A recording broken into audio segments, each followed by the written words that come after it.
Hi everyone, welcome back to the Caistrology channel, and if you're new here, welcome. My name is Cailin, and today we're going to be going through your 2026 tarot predictions. So the first pile we have is Ethereal Visions, and we've got the Pink Ocean Jasper Crystal. Secondly, we've got the Earth Woman Tarot with Howlite.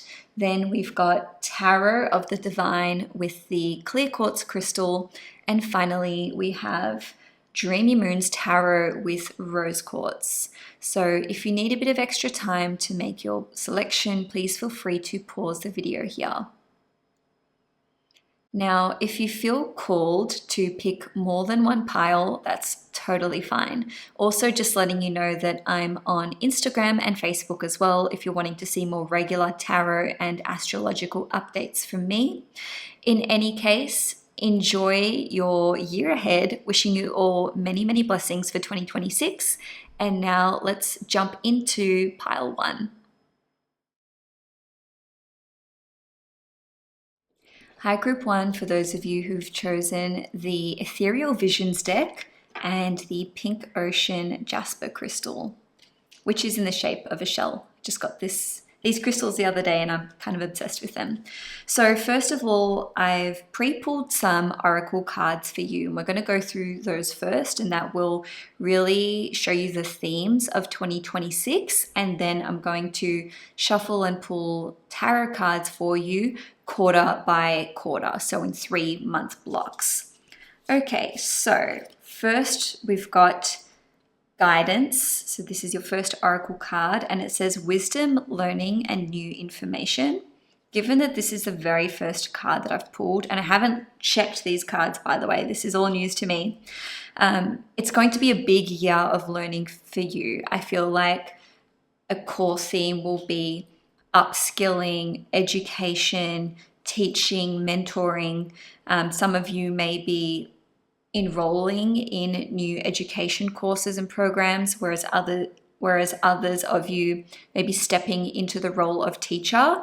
Either way, I really feel like there's a huge focus on accumulating more information and amassing some kind of database as well. So I'm not sure what databases just come through randomly, but it's like a database of information and research. Okay, so then we've got mountains, which says stand your ground. Okay, we've got you're very close to achieving your goal. And oh my God, we have another mountain card. I'm shook. That's amazing. Okay, I'm going to put that one there.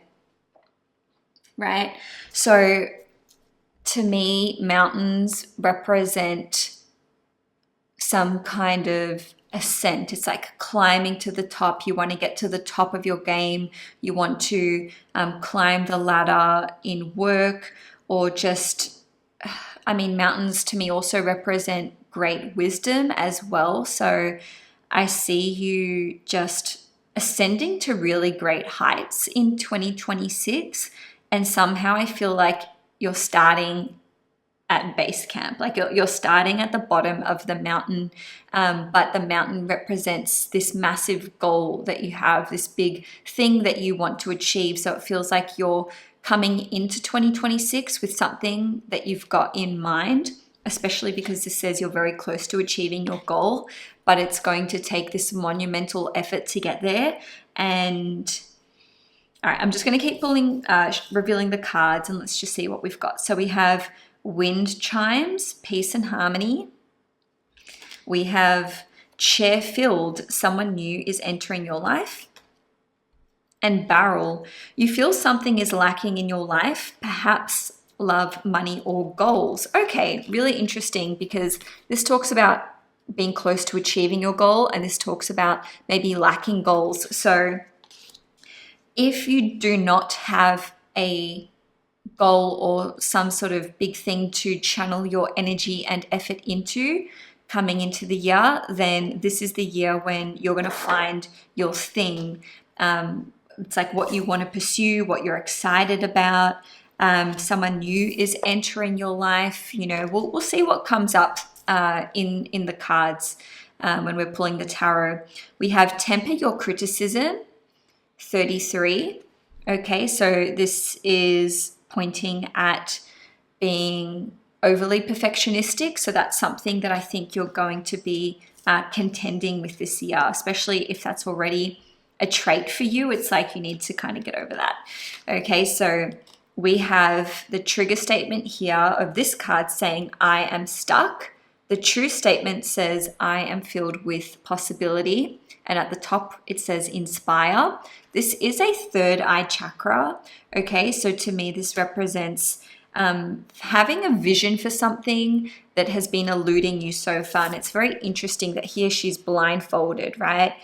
And we can see that here we've got the triangle, which is inverted, representing the third eye chakra. And here it's like the triangle is the opposite way around. So it's like you're having to turn your perspective on something around because it is somehow clouding your judgment.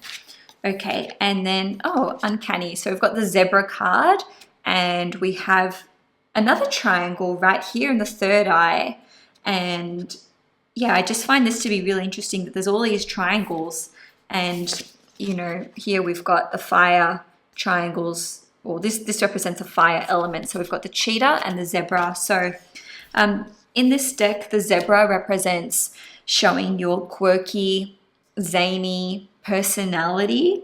And it's funny how, you know, zebras have this pattern in their coat which helps them to camouflage, right? But if you put a zebra amongst a bunch of horses, then, you know, it's pretty clear that the zebra is the one that is sticking out somehow. So this represents that it's time to really embrace your own individual character, your quirks, and, you know, just remember that this card spoke about tempering your criticism, right? So the guidance here says, allow yourself to float up above any thoughts or emotions and see what is needed for you to process them and move on. Okay, so I'm going to read the mountain card a little bit later, namely because the book's over there and I forgot it. But it might be nice to come back to it later in the reading. So this is the Ethereal Visions deck that you have chosen. In fact, I'm also going to put your little crystal here next to my owl. So this is for the first quarter of the year. This is what you need to know. Okay, we've got the Page of Cups. I'm going to pull like maybe 3 cards.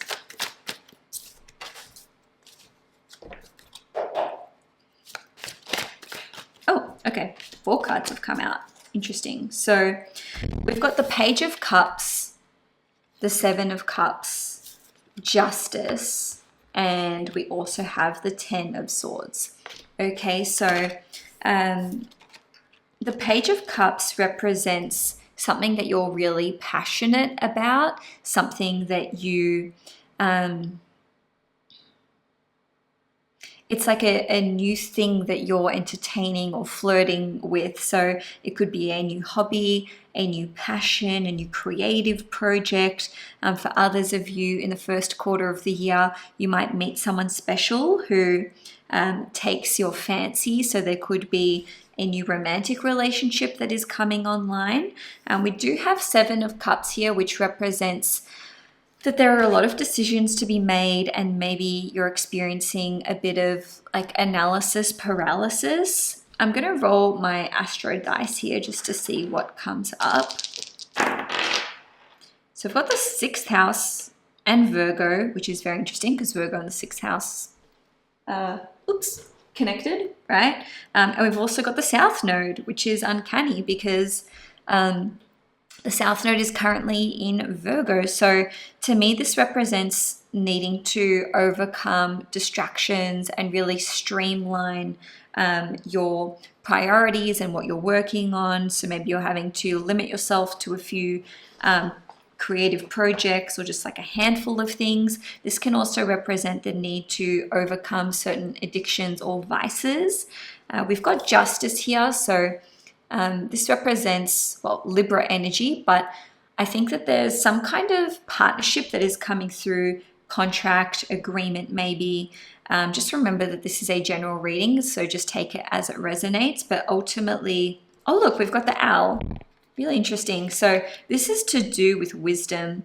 And of course, we started off the reading by talking about new information and leveling up. And I think that there'll be an opportunity for you to start being tutored by someone or mentoring, or maybe you're enrolling for a new education course or program.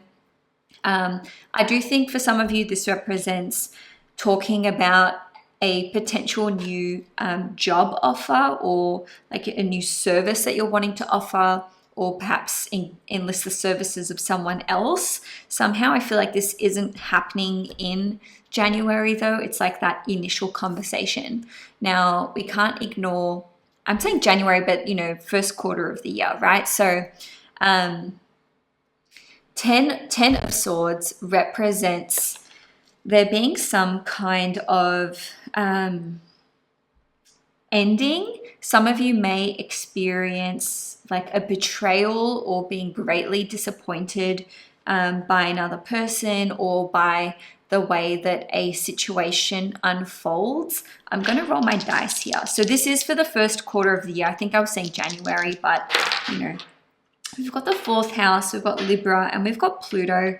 So, it could somehow relate to your property, your living situation, maybe even like a family member or a flatmate, like someone that you live with. So, it's nothing to be afraid of. It's just something to be mindful of, that in this first quarter of the year, it does seem like there's an ending that is going to be taking place. Okay, and I'm just going to pull a clarifying card for the 10 of Swords. We've got the Knight of Cups. Okay, so the Knight of Cups represents wearing your heart on your sleeve, and this is Scorpio energy as well. So to me, this is coming through as there being a need to be vulnerable, actually, because even though he's in armor, you can see that his visor is lifted. So it's like you're needing to remove your armor in order to process something that you may class as being disappointing. Okay, I'm going to pull a couple oracle cards for the first quarter of the year specifically. So January, February, March. First one we've got is fan, romance, celebration, and play. Okay, so again, that's going hand in hand with the Page of Cups card. So I do think that there's a romantic situation that's coming online for you in the first quarter of the year. If you're already in an existing relationship, then to me, this represents an improvement in that relationship. Okay, so let's see what else you need to know for the first quarter of the year. Ooh. Okay, that's too many. Whatever. Okay, we've got 5. I'm going to honor it. It's here. Okay, so something in the first quarter of the year is going to connect to July. So that could be like the end of a situation, maybe achieving an important goal in July. We've got lobster, financial pinch. Okay, so I do think that there'll be some big expenses that are coming up for you this month. This quarter. We've got elephant, a long journey, either physical or mental, will leave you wiser at the end. What have I been saying about wisdom? Okay, so this whole wisdom piece, education piece, I actually think is going to commence in the first quarter of the year. So maybe it'll be finished in July, maybe not, but I do think that you'll be enrolling in a course, maybe you're teaching, maybe you're going to be upskilling somehow, and so on and so forth. So we've got other cards as well. There's so many.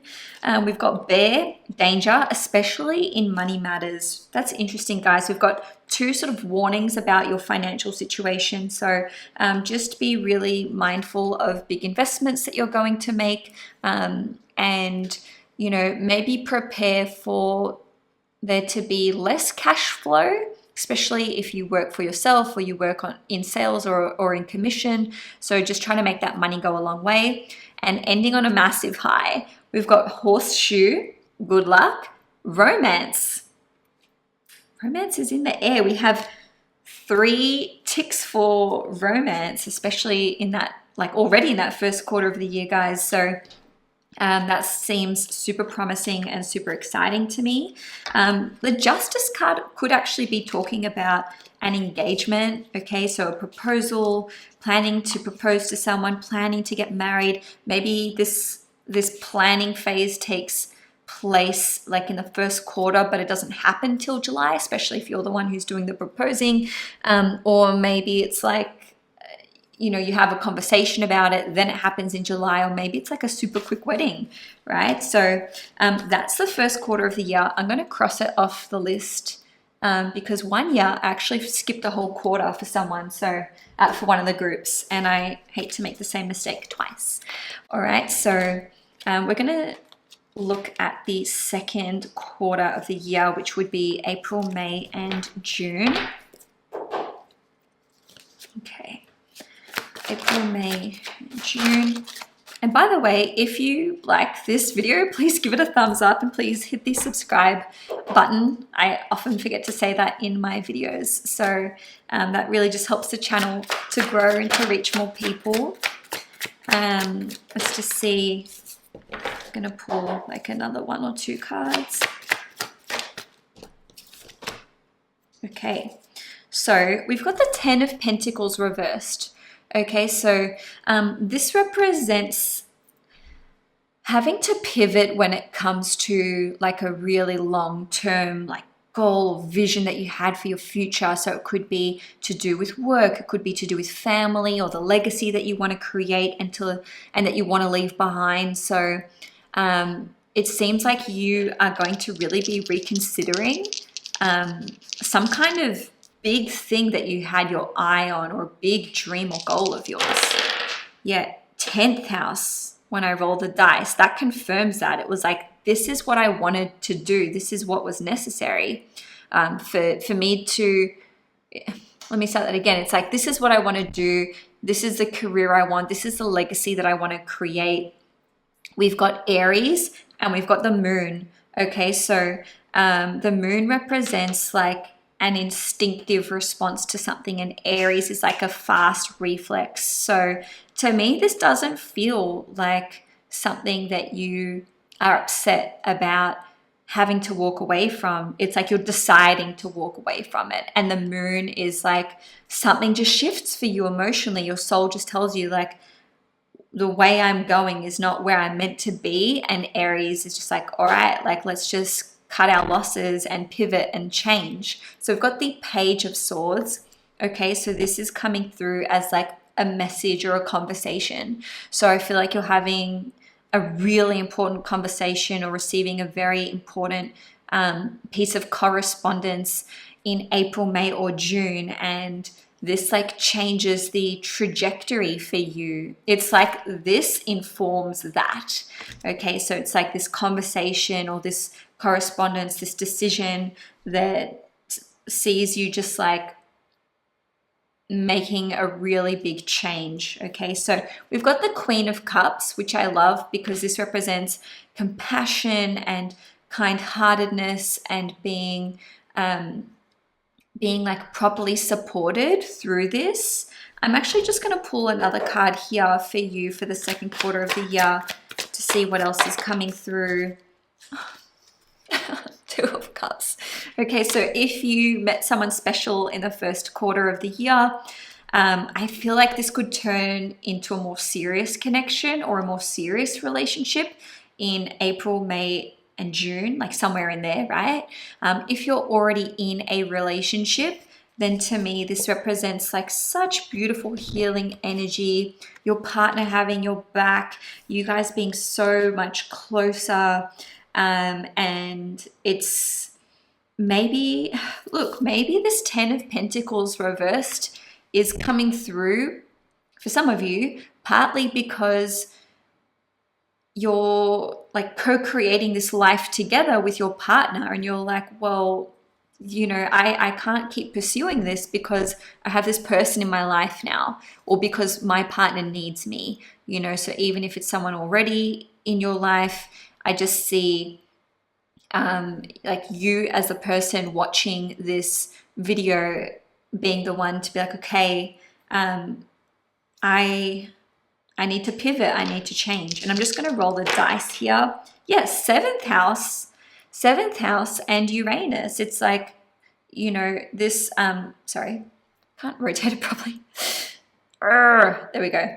And Capricorn, by the way. So Capricorn was like, that was the plan, this was the goal. And then the seventh house is saying, you know, that a message from another person or a relationship or a contract or something is coming into Uranus, switch up that plan entirely. So I'm going to pull some oracle cards now before we look at the third quarter of the year.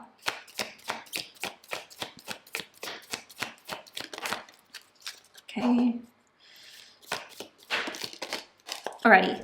So we have bird, flying. News is on the way. What have I been saying? It's like some new information is coming through that's like vital or pivotal. We've got leg. It's such a weird oracle card. Stepping into a new experience. Throne, position of authority. And then we've got August. Okay, so something about decisions made in April, May, June is going to connect to what happens in August. So maybe that's more information that's coming through in August, or something that you're aware of that's happening in August is the reason for you making a big change to what had previously been like a big part of your long-term goals and plans. Maybe your financial plans are shifting in a big way. It's like, I had this money that I was going to put towards X and now I'm going to put it towards Y. So yeah, that's what we've got for the second quarter of the year. I just find it so interesting, like this mountain. I'm just struck by the fact that we have these two mountains. Maybe there's an interest for some of you to go to the Himalayas, to climb Everest, like to actually go to base camp or to go on like a massive hike. So maybe there's like a pilgrimage or a really big journey that you want to go on, like a really big trip abroad, whether it's with you and another person, or you by yourself. Just remembering that elephant card, right, which talked about this big journey, this long journey. And I forgot to mention the cheetah card refers to the solar plexus in this deck, but it also represents like the sun shining from within and moving towards your goals at pace. So I feel like once you pivot in terms of, just crossing this off the list, once you pivot in terms of your goals and your trajectory, it's like you can achieve your new goals really, really quickly. So this is for the third quarter. God, card came out straight away. We've got the Four of Wands. All right. And we'll take another couple cards. The Ace of Wands. Getting excited. And the Knight of Swords. Interesting. Okay, so my mind immediately went to your like living situation. So again, this is the third quarter of the year, July, August, and September. So for some of you, with the Ace of Wands coming together with the Four of Wands, it can represent moving, buying a new home, relocating, maybe applying for like permanent residency or citizenship, okay? The Four of Wands can also represent a celebration. So it can be like a pregnancy, it can be an engagement or a wedding.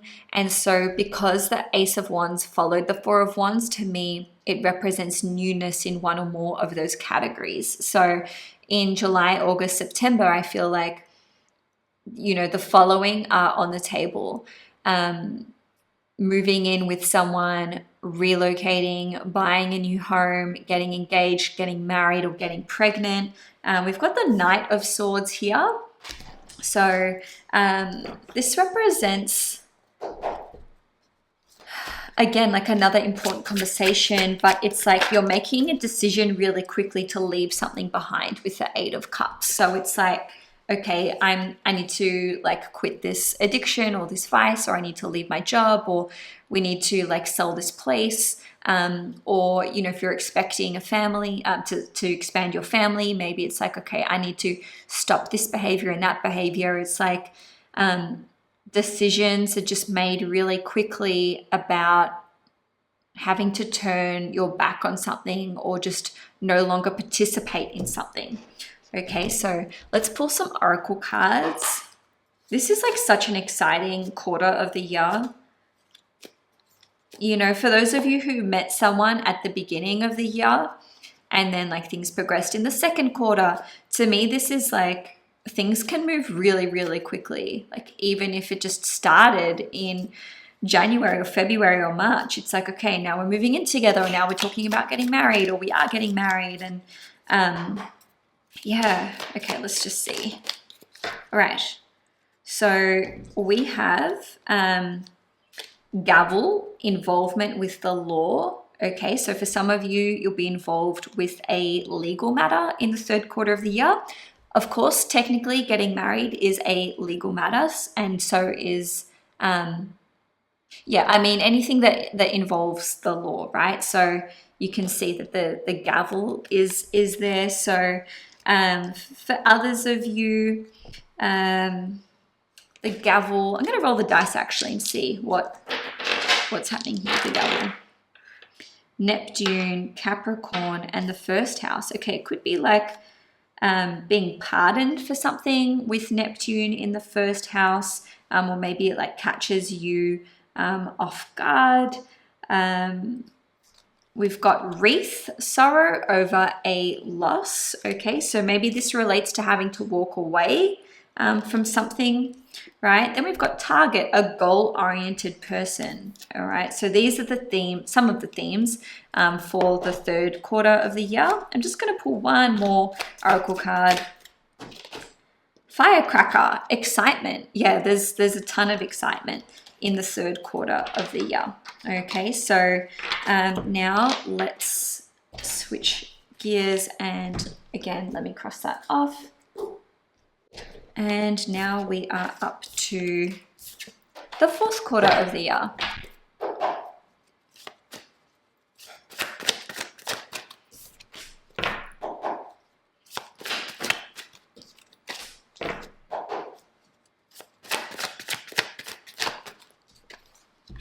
Okay, so fourth quarter of the year has a different energy to it, right? We've got the Four of Swords, which represents inaction and maybe a need to stay more at home, to get more rest. We've got the King of Cups reversed, which represents, you know, emotional maturity. So maybe that's someone that you're dealing with. On a different note, the King of Cups reversed could be someone who's like feeling overly sorry for themselves, or just not seeing another person's point of view clearly. So it could be you who isn't like willing to see someone else's perspective, or you could be dealing with someone who you're like, why aren't you seeing the importance of this? Or why aren't you seeing things from my perspective and not just your own? Okay.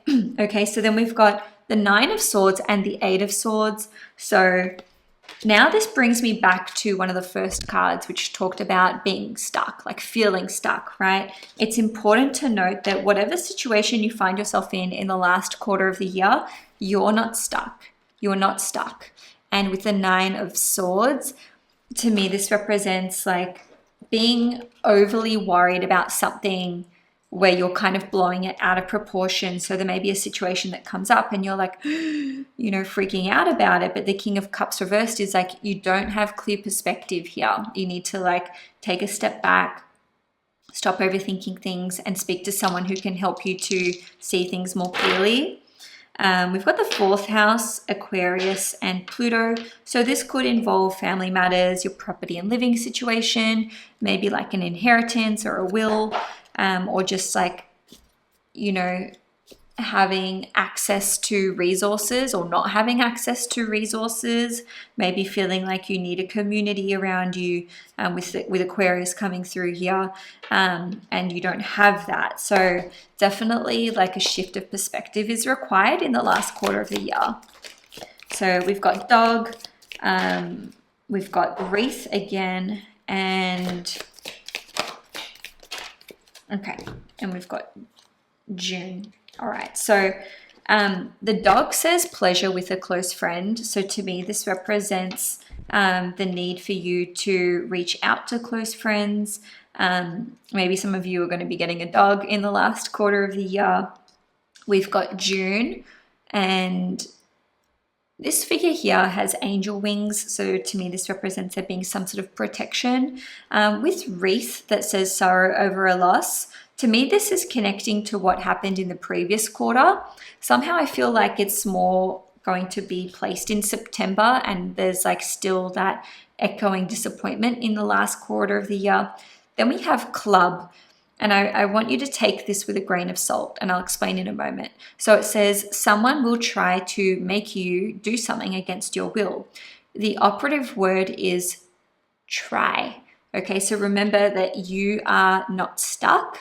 You can push back, you can fight it. You know, you don't have to do this thing that you're feeling pressured into doing. Okay, so I'm just going to pull one final card for the last quarter of the year.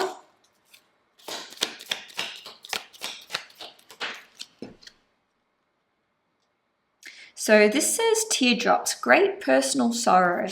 Okay, so the word sorrow has come up a couple of times, and I don't want you guys to watch this and you know, freak out about it.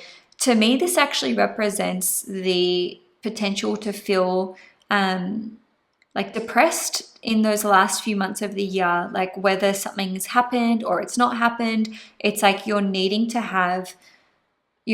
reach out for support. You're needing to speak to loved ones, because there seems to be this like inclination to withdraw with the Four of Swords, and the King of Cups reversed is like, I don't want to share my emotions. I don't want to share my feelings. So I definitely want to encourage you to reach out to people and not just like, you know, keep things close to you, or not just keep things within, is actually what I meant to say.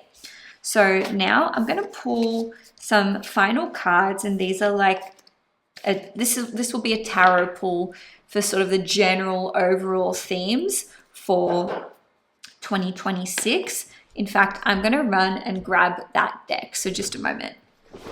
And by deck, I meant book for that card. Okay, so let's read the Mountain, and that's number 33.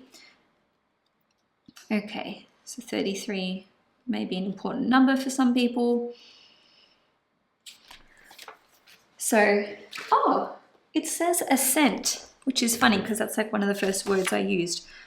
The ascent, the peak, the insurmountable. The mountain stands eternally in our awareness, calling us toward its peak. It stirs up stoic and regal feelings, reminding us of the long line of spirits, sages, sadhus, and gods that made their humble thrones within its snowy peaks. Very interesting, because I talked about, you know, mentors and gurus, and we even got the throne card as well earlier. Anyway, beware, though, as the mountain can affect us in two ways. It can inspire and enliven us to rise to new heights and peak experience. Yet, it can also create isolation, competitiveness, and an inflated sense of self. Standing upon its heights can activate the purist and the perfectionist. Again, perfectionist has come up here, in us, creating separation from those we deem to be below. No matter how high you ascend, remember that it is within the core of the mountain, which you can see here, that the gems, minerals, and jewels reside.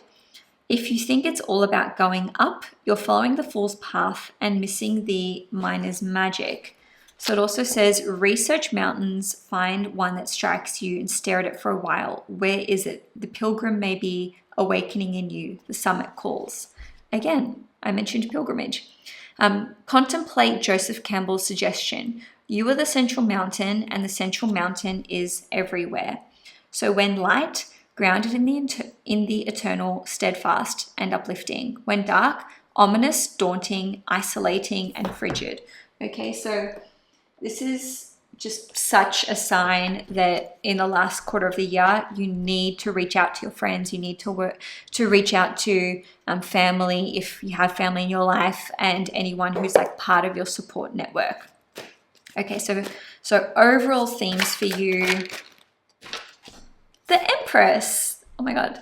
Love, self-care, abundance, prosperity, thriving in your home life and in your home situation, being able to harvest your fruits, and just having like this wisdom of the cycles, like the cycles of your life, of nature, of, you know, anything that you're working with.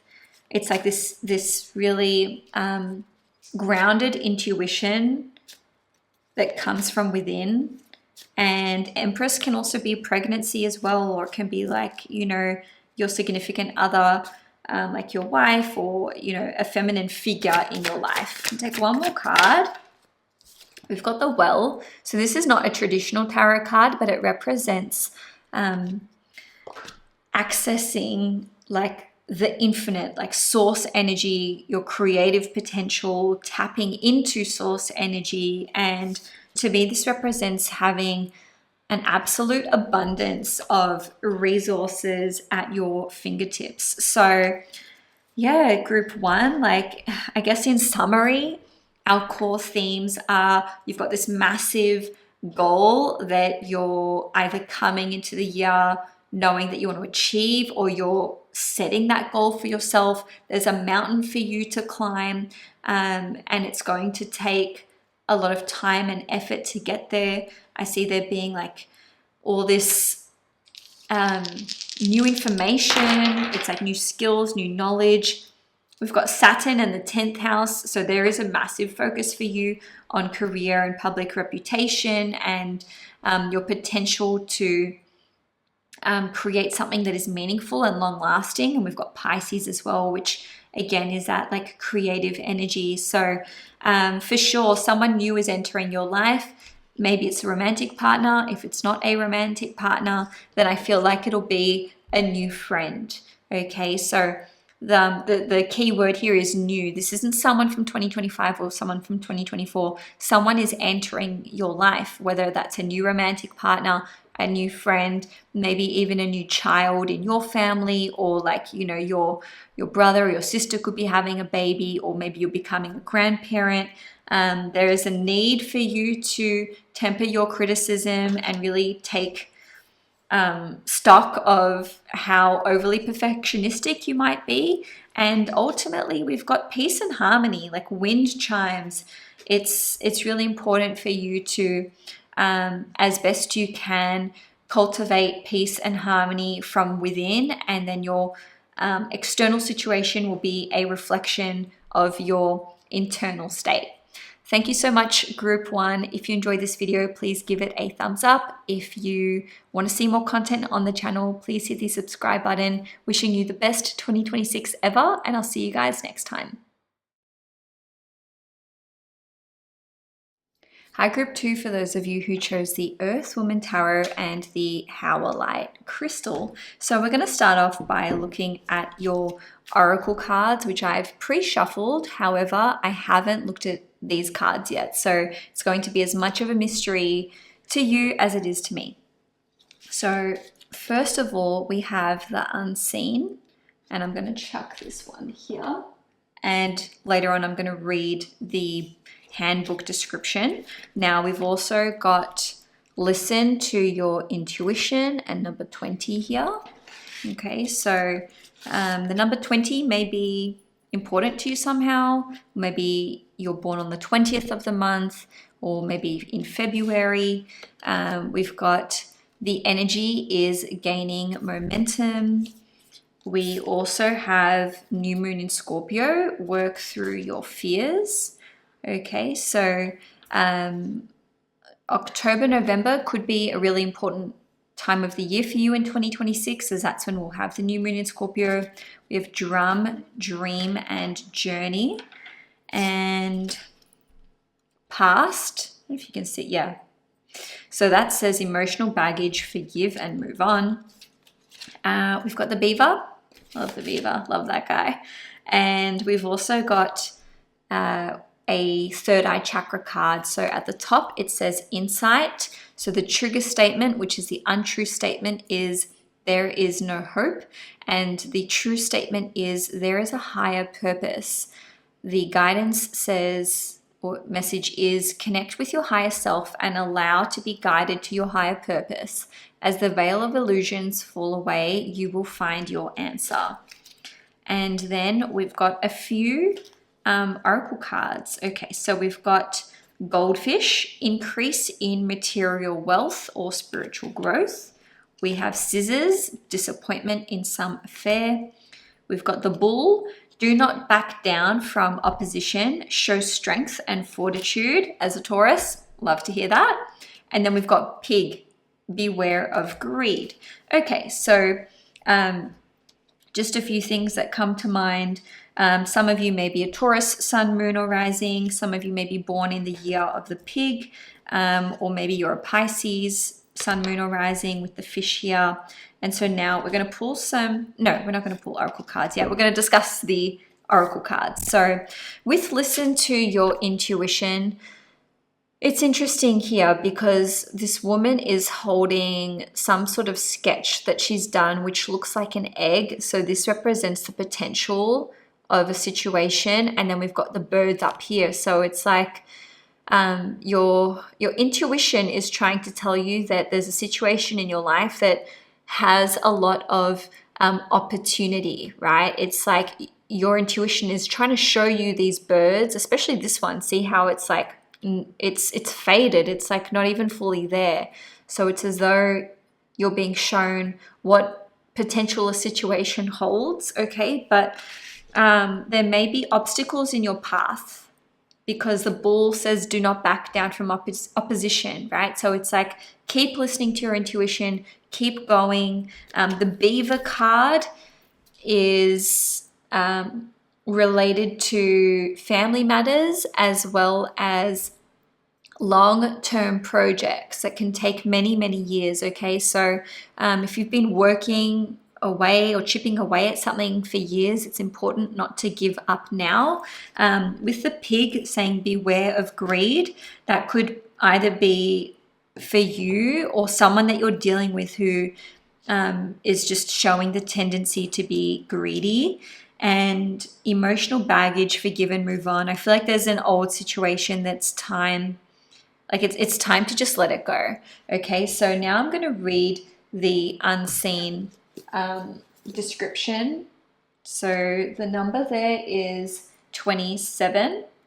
So maybe the number 27 is important to you. So you could be born on the 27th, or maybe the 2nd of July or the 7th of February, or someone important in your life could have one of those birthdays. So the spirit, the ancestor, the eternal, the unseen is just as it sounds. We cannot see it, yet it sees us. Watching and waiting with wisdom, both kind and instructive, we feel this presence, sense it, intuit it, and then doubt its existence, though it rallies our attention time and time again. The energy of the unseen may come in many forms: a compelling dream, a sudden insight, a clear voice, or a vision or message from a loved one who has passed to the other side. It is natural to fear these communications as they challenge our perception of what is real. When this card appears, your guides are near, the eternal is present, the doorway between worlds is ajar. Listen. The sound may seem as though they come from a distant land, but they call from your innermost chambers. When light, clairvoyant guidance, whispers of wisdom. When dark looming energy and unwillingness to forgive. So again, also just dropped a card. Talking about forgiving is what's like needed here. Forgiveness is what's needed here is what I meant to say. So this also says being graced by the unseen is a gift. Treat it kindly. Allow yourself to be seen by eternal eyes and Guidance comes in many forms. Don't expect it to be glittery or comfortable. The spirit world speaks the truth. Sometimes it soothes and sometimes it burns. Okay, so just as I closed the book, I started hearing like a ringing in my ear. It's so interesting that there's just all of these overlapping messages about listening to your intuition, forgiveness, moving on, and so on and so forth. So now let us pull some oracle cards for the first quarter of the year. So this is January, February, March of 2026. We've got the Page of Wands. Interesting. So this speaks to like a new journey, something that you're excited about. Maybe there's an opportunity to travel. We've got the Tower, okay, and let's just pull another card, and the Five of Pentacles. Interesting. Okay, so obviously there's a massive disconnect in the energies of these cards. So to me, this represents that there's some kind of disappointing situation, right, with the Five of Pentacles and the Tower that's coming through in January, February, or March. But it's going to lead to some kind of exciting opportunity. And because this card here says the unseen, it's like you're not seeing at the start the potential within this situation. Okay, so with the Five of Pentacles, you know, this card talks about there being unrealized support and resources that are available to you. Okay, so it's interesting because it looks like she's kind of locked out of her house and it's raining, and the feeling here is that there's disappointment because she can't go back inside, or for some reason she's like sitting out in the cold. But look at how her plants are absolutely thriving because of this rain. And it's so interesting in terms of the timing because my water tank ran completely dry, and I had to pay for a water delivery to come, and then the pump wasn't working, so I had water, but I still couldn't access the water. And do you know what? The next day, it started like pissing down with rain, and it's continued for like 3 days straight. So bit of an inverted message here, but my feeling is that there'll be some kind of shocking situation, some turn of events where it's like, oh, I can't believe like that this has happened. How am I going to deal with it? And the turnaround feels really fast. It feels like it's a matter of days before you're seeing not just the silver lining, but before you're able to see like how many opportunities this is going to open up for you. Okay, so I'm just going to pull one more clarifier for the first card of the year, the first quarter of the year. Sun square Saturn today, guys. So yeah, I really chose the best day to start filming. We've got the Eight of Wands. To me, this represents like getting your ducks in a row. Things are going to move super fast. We've got the Lovers underneath. Like everything's going to be okay. But I do think that there's going to be a bit of a shock to the system in the first quarter of the year. Do you know what? I'm going to roll my dice before I pull some mini oracle cards. So we've got Cancer, Neptune, and the first house. So this could relate to being blindsided by something with a family member or with a flatmate or with your like property and living situation. Because we have water here and water there, and Neptune and Cancer, right? And I obviously just gave you my little water anecdote, and there's even water here with the river. You may need to, on a physical and a practical level, just guard against like water damage, you know, like accidentally flooding the bathroom. I've done that to someone's bathroom once. Or just, you know, issues with like water in the home or pumps or drainage or sewerage or whatever. And maybe that's just for a select few of you, but I thought it would be necessary to mention it. Let's just pull some cards. So again, this is for the first quarter of the year. So we've got the Wheel, which says indecisiveness, allowing your life to ramble along aimlessly. I always cringe when I pull this card. But it's like, if that is the case, if that's the energy that you've been in, then the Tower is coming in to shake things up and like really just catapult you onto this new journey. We've got the Skull, which says hidden secrets can harm you. So, you know, there's like a need for maybe some of you to come clean with a situation, or to a certain person in your life. Grasshopper, situations in the balance that require careful handling. And let's pull one more card.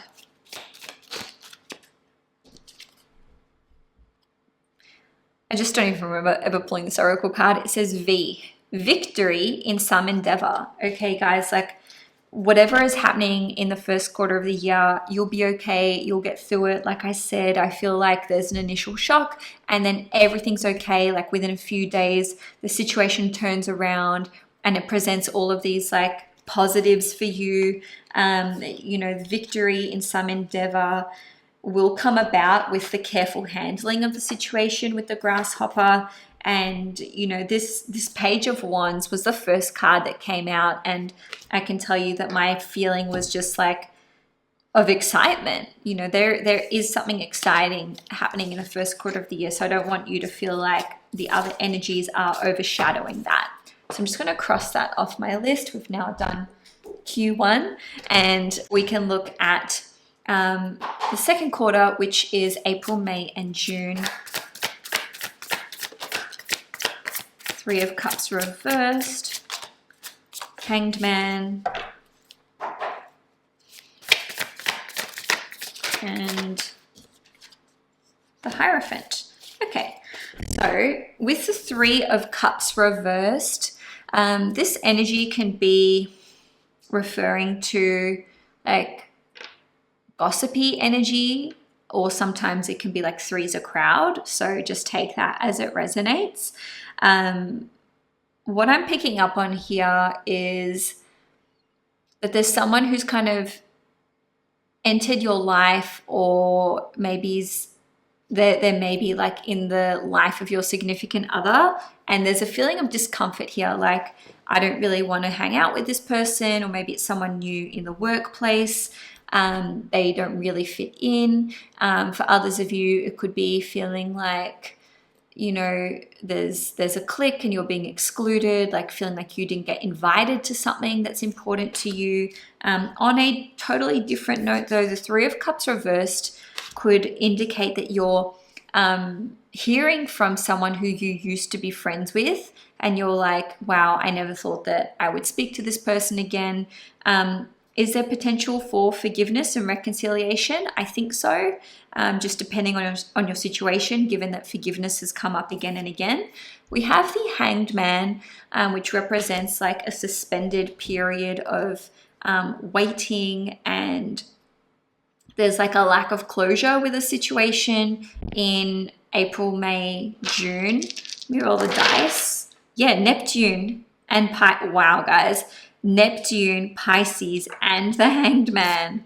That's pretty uncanny, because the Hanged Man is associated with Pisces or Neptune energy or whatever. So yeah, there's like a situation that's not really concluded in April, May, or June, or it's like, I don't know when I can move forward with this thing. So we've also got the Hierophant, which represents there being some sort of like action plan that you can follow, because the Hierophant is very organized and very structured in nature. It can also represent legal matters, as well as spiritual development, the government. And so I'm going to roll the dice for that card. Yeah, Sagittarius is coming up again, 10th house and Venus. I feel like this is positive because we've got Venus here, and that's of course Taurus energy. We're doubling down on that. Let me just pull a clarifier. So this is for the second quarter of the year. We've got the Seven of Pentacles, and there's all these lemonades, and I'm just getting like when life gives you lemons. And yeah, it's really interesting because did I say 8 of Pentacles? I meant 7 of Pentacles. But to me, what's coming through is that there's a plan that can be followed. There are action steps that you can take, but something needs editing, something needs revising, something's like not quite yet ready to go to market, or maybe you're waiting to hear back from someone in an official capacity, and they're like, hey, it's not a no, but we just need you to do more work. We need you to try a bit harder. Let's pull some oracle cards. So we've got Crown. Honor and respect will come to you, which I don't know, they're given the same energy. All right. So maybe this is like, hey, there's a promotion that we'd like to give you, or an opportunity we'd like to extend to you, but not quite yet. Like, we're not ready, or you're not ready. We've got October here. So maybe that means you'll be ready in October, or there'll be a position for you in October. Incredibly, we've got the same card, victory in some endeavor. So yeah, I can't remember if I pulled this for your group or for the previous group, but if I didn't pull it for your group, then you may want to go and watch group 2. This says mountain road. You are on the road to success. In the previous group, we got double mountain cards. So I really think you ought to go watch group 2. Okay, so yeah, the overall energies of the second quarter of the year are that there's someone in your life who you're not sure about. Maybe it's a new person, or they're trying to come back into the fold, and you're like, I don't know about you. I don't know if I trust you. Or like, it could be a friend who's kind of acting off, right? Could be like a bestie or a close friend, and you're like, this isn't like how we normally are. What's going on here? It does feel like there's a situation where you're still having to have faith and pray and just wait it out because you don't have answers yet. And then we also have an opportunity here that feels like it's more solid, it's like a semi-firm offer, but it's like it's not in writing yet. More effort needs to be put in. And there's this promise here of honor and respect coming to you, of ascending in terms of like your status at work or professionally, or even publicly speaking. And yeah, it's with the 7 of Pentacles and those lemons, which I just can't stop like having my eyes drawn to. I feel like it's talking about, you know, is the juice worth the squeeze, and also like squeezing out every last drop. It's like having to decide whether a situation is worth pursuing, but my feeling is yes. And it's like, okay, I haven't made all the lemonade that I can, you know what I mean? So that is the second quarter. And now let's look at the third quarter, which is, of course, July, August, and September.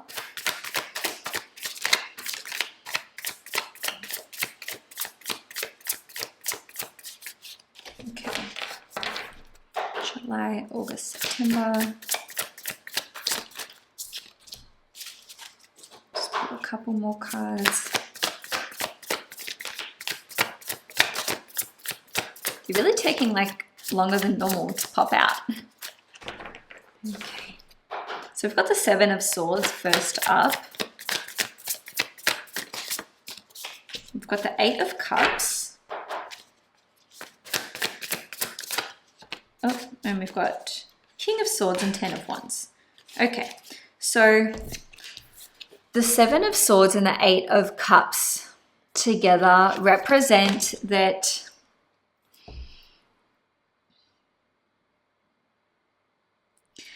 you may end up walking away from a situation because you either didn't have all the information, you didn't have the full truth, or someone was like pushing you to kind of reveal more than you were ready to reveal. Okay, so on a different note, this could indicate discovering something about a person, about an opportunity, about something that you may be considering, and because you've discovered this thing, you're deciding like, nope, that's not for me. I'm really going to just have to walk away from this.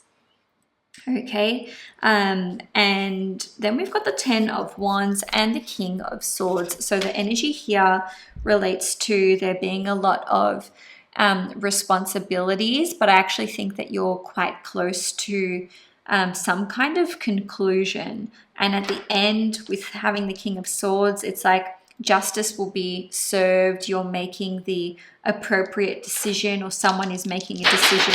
Sorry, I'm gonna roll my dice. Making a decision, and it's like somehow this marks the end of one of your responsibilities and commitments. Yeah, and I get the 10th house in Sagittarius and the moon. Okay, so it could be a situation that is of a legal nature, or is to do with your career, or even like parenting responsibilities or family responsibilities, or something to do with your property and living situation. Let's just take some more cards for the energy of the third quarter of the year. Okay, we've got the Wheel, and I think I got this in the previous the previous group. Indecisiveness and allowing your life to ramble aimlessly. But before that, we had 4-leaf clover, which says great good fortune. So I think that the third quarter of the year, there's going to be a number of things that you decide to walk away from with the 8 of Cups. It's just like, this isn't serving me, this isn't serving me. And it's almost like there were certain things that you were putting your head in the sand about. And come the third quarter of the year, you're like, I need to streamline my priorities. And what's interesting is my phone just went off, and I'm just going to turn it off, right? But it's like, first of all, I thought my phone was off. And so the fact that message came through is just like, you're finally hearing something that you've been ignoring. You're listening to your intuition, and you're like, okay, I can't go on with this. All right. And look at these mountain peaks in the background, and this, look at how she's walking, and she's only using one hand to carry these like responsibilities on. That's what it symbolizes, right? Like, she's doing this one-handed. So somehow I feel like you're not overburdened by your responsibilities, but it's just kind of stressful. There's a lot on your plate in the third quarter of the year, and I feel like you're just having to make the decision to leave some things behind. Let's pull another couple cards. Fair woman, dealings or relationship with a woman with blonde, gray, or white hair. Okay, sorry, that was really fast. Pretty straightforward. So again, could be someone who has fair, white, or blonde hair. Maybe she's really pale, or perhaps she has like a bob. Okay, so let's pull one last card for the third quarter of the year. Vase, secret admirer. Interesting. Maybe that's the 7 of Swords card. Sort of like discovering that someone has feelings for you. Maybe this is someone who really shouldn't have feelings for you, or you're like in a relationship, and for some of you, it could be like, okay, I think I need to like distance myself from this person because, this can't be. Or for some of you, it could even cause you to reconsider the existing connection that you're in. Okay, this is just a general reading, right? So take it as it resonates. And then let's just have a look at the last quarter of the year for you guys. So what is this? October, November, December. 2 cards have come out. Okay, we've got Death and the Ace of Pentacles. Interesting. So there's a very clear ending of a chapter here with the Death card, and it immediately leads to something new. So I just feel like there's this real juxtaposition of this is ended and something new is started. So for some of you, it could be like, okay, I've said goodbye to this workplace, I've said goodbye to this job or this industry, but I've started my own business, or now I've got another job, or one relationship ends and then a new person enters your life, or it could be like closing down a business so that you can start another business. It doesn't have to be like the replacement of one for one. It could even be like, okay, I'm needing to or wanting to step back from my career and take a pause because I want to be a stay-at-home mom or dad or whatever it is. All right, so I'm just going to roll the dice. So we've got Venus, the 4th house, and Virgo. So again, themes of home, family, Venus, love, relationships, money, resources. Virgo is work, and also habits as well. So let's take another couple cards for the 4th quarter of the year.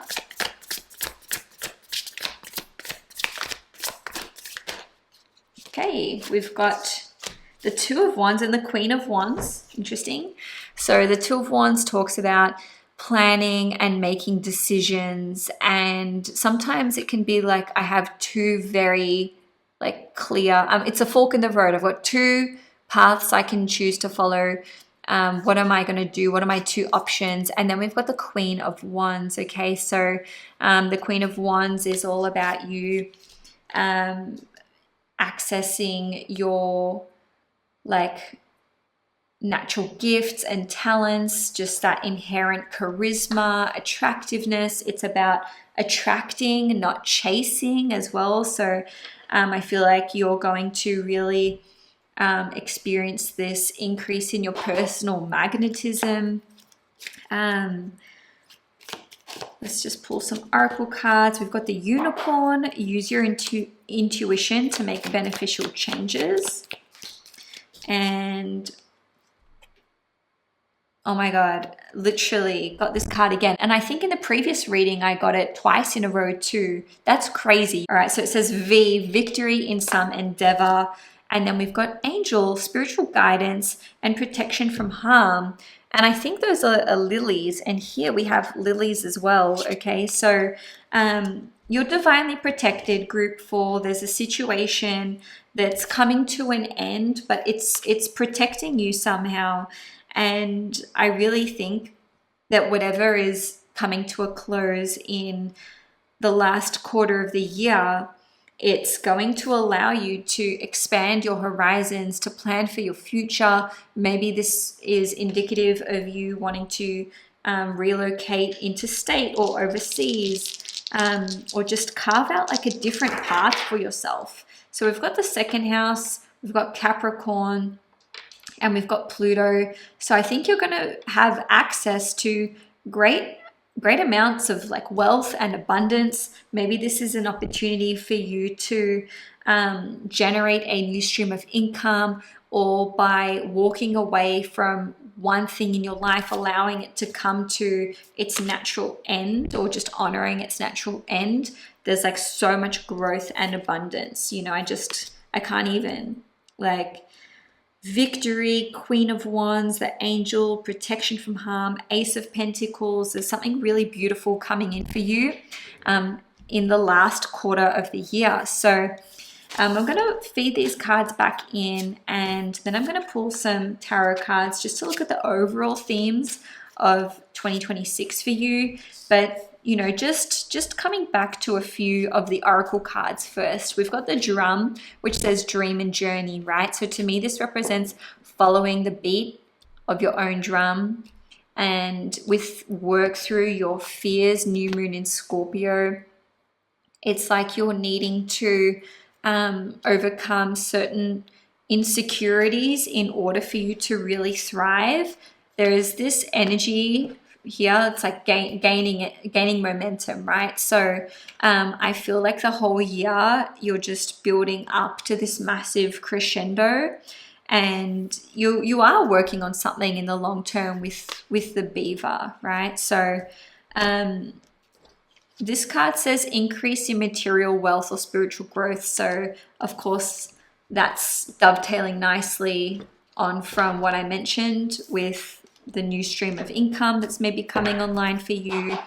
So now let's pull some tarot cards. So these are the overall themes for you for 2026. I got the same card, the 2 of Wands. The whole year, it's this or that. Do I go in this direction or that direction? Do I choose this job or that job? Do I focus on this thing or that thing? Or even like, am I interested in this guy or that guy or girl or whatever? It just feels like at every step of the way along throughout the year, you're having to keep making choices. And remember we got the wheel card, which talked about not allowing your life to amble along aimlessly. And somehow I feel like there's like a steady progression. I mean, we talked about a crescendo, but the drum to me talks about steady progress. Okay, so we've got the Three of Pentacles here. So the theme of the year is also going to involve working on projects, business ventures, creative endeavors. We've got the Knight of Wands, which represents having a lot more energy, wanting to scatter your seeds.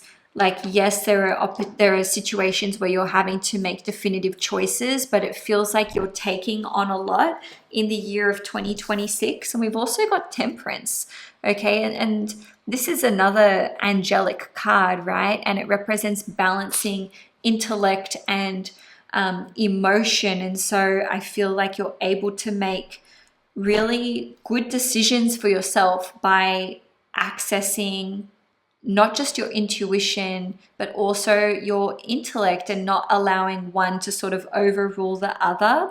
I do feel like you're going to be taking on a big project with the Beaver card and the Three of Pentacles card, and that it's going to span a really long time. It's like it's going to take you the whole year to create this thing.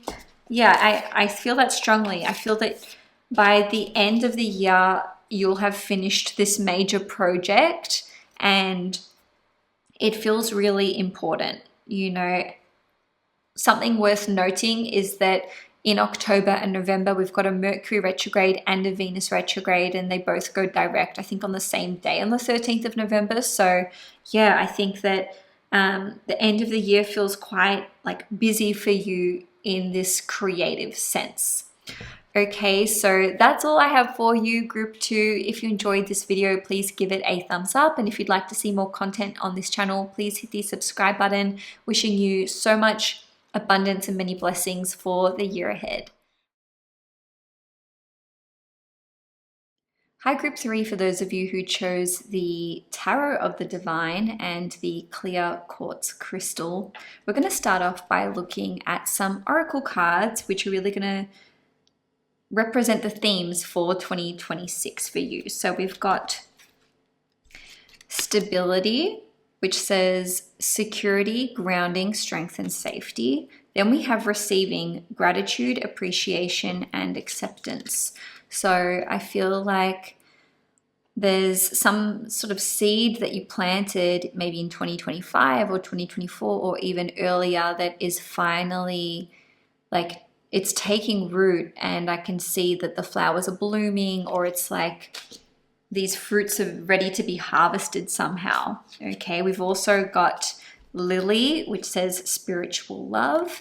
Okay, so some of you could be having a spiritual awakening in 2026, or maybe this is you meeting someone, romantically speaking, and you're very connected on a spiritual level, and maybe you're like bonding over some overlapping areas in your interest in spirituality. We've got Bell, announcement. So to me, this is coming through as at some point in 2026, you've got an important announcement to make, and I kind of see everyone like paying attention to this because it feels like a big deal. Maybe it's wedding bells for some of you. This card here says funnel, period of frustration, lessons to be learned. So, you know, we'll pull tarot cards for the 4 quarters of the year and see in what capacity that comes up. We've got full moon in Gemini, which says the answers you need are coming. And then we have full moon in Pisces, which says balance, spirituality, and practicality. So to me, the full moon in Gemini and the full moon in Pisces will be significant times of the year. So the full moon in Pisces is going to be somewhere around August, September. And then the full moon in Gemini is somewhere around like November, December. Don't have the exact dates off the top of my head. So it's interesting that we've got the Gemini and then the pair of fish, because it's like things are coming in twos. I feel like there's a pair of something or a set of something. Maybe it's like two jobs, two things that you're passionate about, two business ideas, maybe twins for some of you. And then we've also got High Priest, which says intend and create. And obviously, you know, this is a nod to ancient Egypt mythology. So maybe there's some kind of connection for you there. Maybe you have an interest in Egypt or Egyptian mythology. Maybe there'll even be an opportunity for you to travel to Egypt. Now we've also got show self-respect, and this says 29. So the number 29 could be important. Maybe you're born on the 29th. Maybe you're born on the 2nd of September or on the 9th of February. We've also got Shark, and the Shark card in this deck represents exposure and like bringing something to the light. So it's really all about having an honest and forthright conversation. So if there's something that you've been avoiding talking about or revealing or exposing, then that can come through. Of course, the shoe could be on the other foot, where you are discovering important news or information about someone in your life. Because this has come up in our overall themes for 2026, to me, it feels significant. Okay, so we've got the essential oil oracle cards here. So at the top, it says destiny. The trigger statement says, I am lost. The true statement says, I do what I love. And in the center here, we have Roman chamomile. So the guidance said, there is a path waiting just for you. Open your heart and mind so you can use it on your journey of fulfillment. And then lastly, we've got the empty room. Okay, so I'm going to read the empty room card, and then we'll start pulling oracle cards. So the number there is 42. So maybe you're 42 years old, or maybe you're turning 42 this year. There we go. Okay. So the empty room, the vortex, the abyss, the nothing. The empty room haunts us all. It is the universal and all too frequent feeling of lack, of wanting, of the craving to fill ourselves with something, anything. We too often attempt to remedy the situation of the empty room by any means necessary, leading us to a culture of more. Ironically, the empty room is filled to the brim with potential, yet we perceive it as not enough. This card is a cry for patience, for sitting within the barren walls of not knowing, for awaiting true vision and purpose before attaching to what we should do next to save our outward appearance. Be with the nothingness, be with the impatience. The empty room has immense power. Let others wonder what you are doing. If you settle into the magic of emptiness, you will soon hear its whispers of wisdom. When light, spaciousness, potential, possibility. When dark, insatiability, addiction, more for more's sake.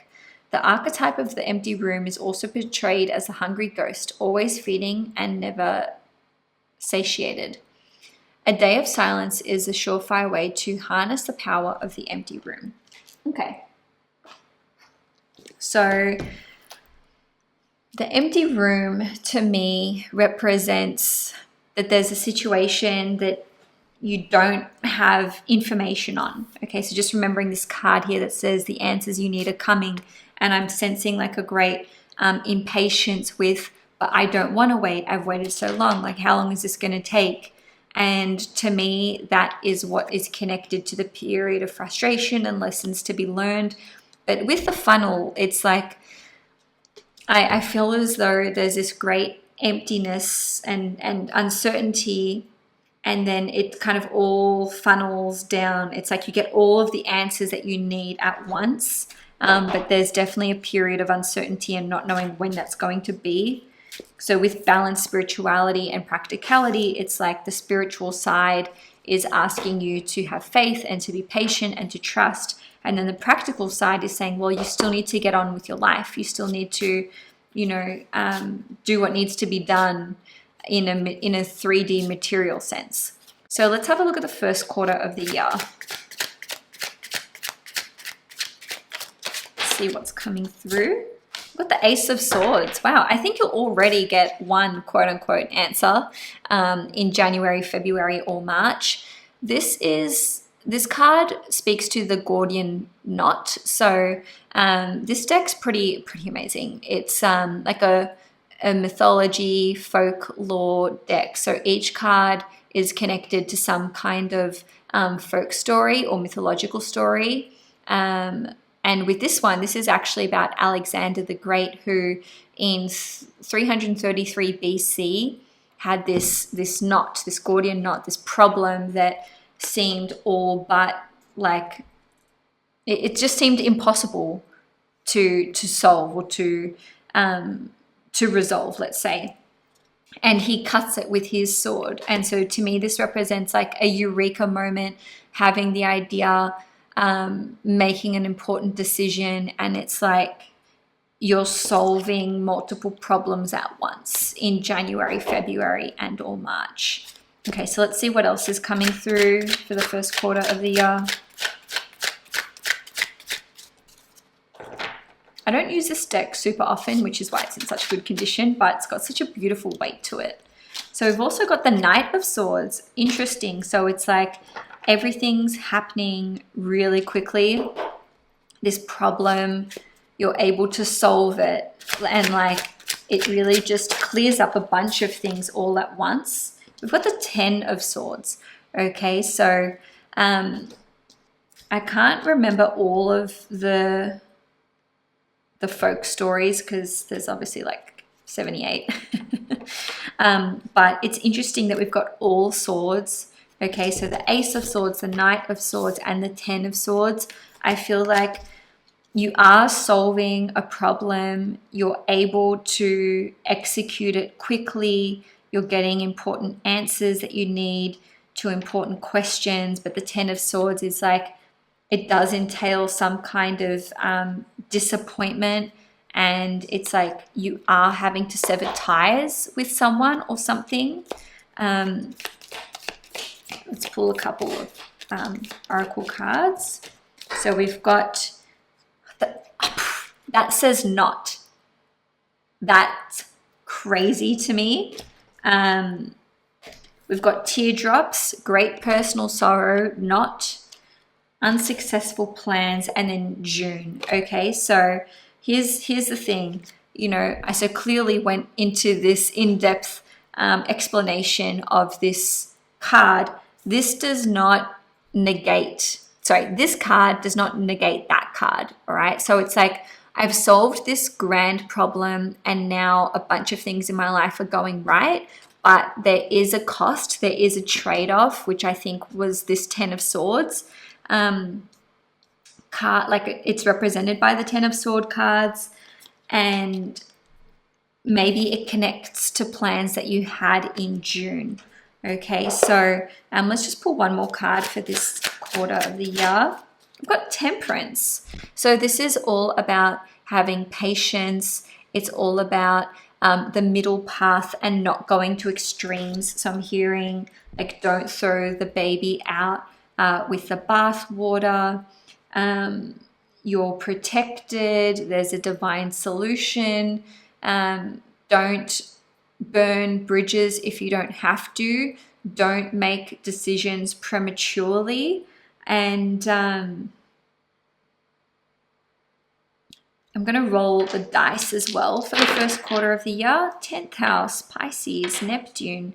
Okay, so you may be required to take a bit of time off from work, or maybe you're stepping back from your responsibilities as it pertains to work. Maybe you are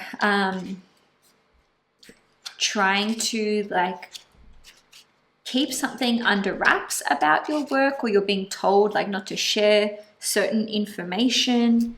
it's just really interesting that we have full moon in Pisces. We've got all this Pisces energy, then full moon in Pisces. So look, do you know what? There is a Mercury retrograde in Pisces in February and March. I think it's the 26th of February to the 20th of March. So yeah, I just feel like there are maybe some plans with work that you're having to let go of or surrender, and it's like, okay, I just can't like go ahead with these plans. I need to push this project back, or maybe I can't go on a work trip or something of that nature.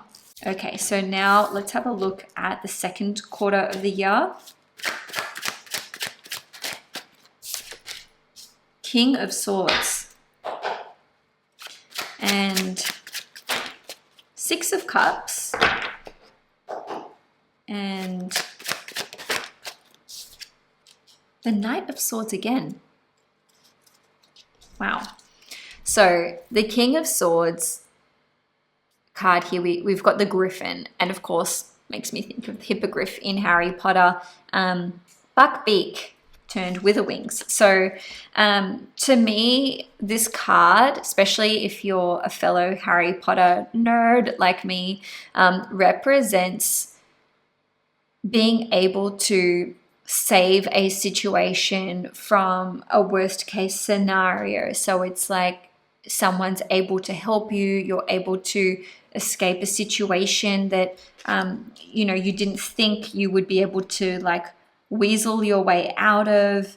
It represents like important decisions being made, and with the sword being pointed downwards, it's like this figure is not using the sword to like cut anything, but there's this weapon, there's this notion of I have what's necessary to defend myself, right? So you know, we've got the Knight of Swords as well. So this is connecting the first quarter of the year to the second quarter of the year. So I feel like as it relates to the answers that you need are coming, it's like if you didn't get all the answers that you needed in January, February, March, then, you know, surely in April, May, and June, they will come through.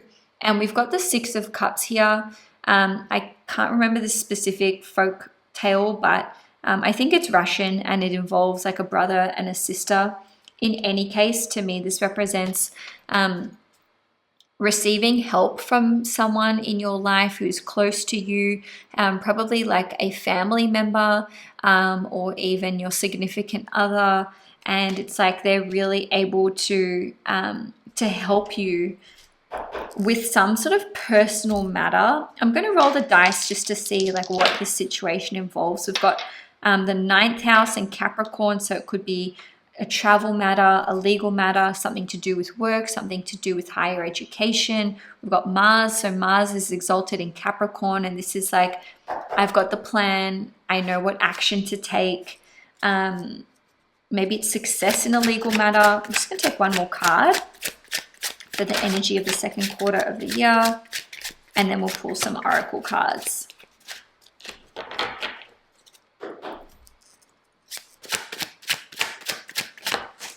Okay, so we've got the Knight of Coins reversed, right? So the Knight of Coins or Pentacles reversed is all about like coming unstuck, because it's like a situation had stagnated or you had stagnated.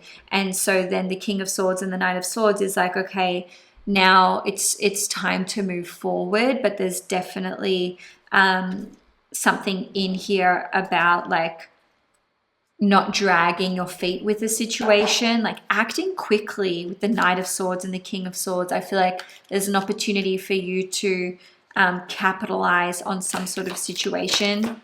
We've got the Kangaroo, which says unsettled times need to plan ahead. Yes, with the King of Swords and the Knight of Swords, planning and logic and intellect is very much needed in May, April, June. Oh, okay, I've got 4 cards that have come out. We've got time to act. We've got the Lion. See what I'm saying about not dawdling? So strike while the iron is hot. That's really important. This says heartache over what you no longer have. Okay, so maybe you're having to sacrifice something or invest more money in a situation than what you thought. South Node, Libra, and the ninth house, maybe having to surrender some sort of like, or let's say forego travel plans or put them on hold for now. And finally, and this is really positive, it says the Tower, solid foundation and success with effort. So I think that, you know, I won't lie, the second quarter of the year does look like it's a really busy time for you. You're not really wanting to act, but you're being pushed to act. But you know, the unsettled feeling is only if you're not adequately planning. Don't know if you've heard of the 5 Ps, which proper planning prevents poor performance. Okay, so as long as you have a plan, I think that you will experience massive success with whatever you're undertaking in the second quarter of the year. So now let's have a look at the third quarter of the year.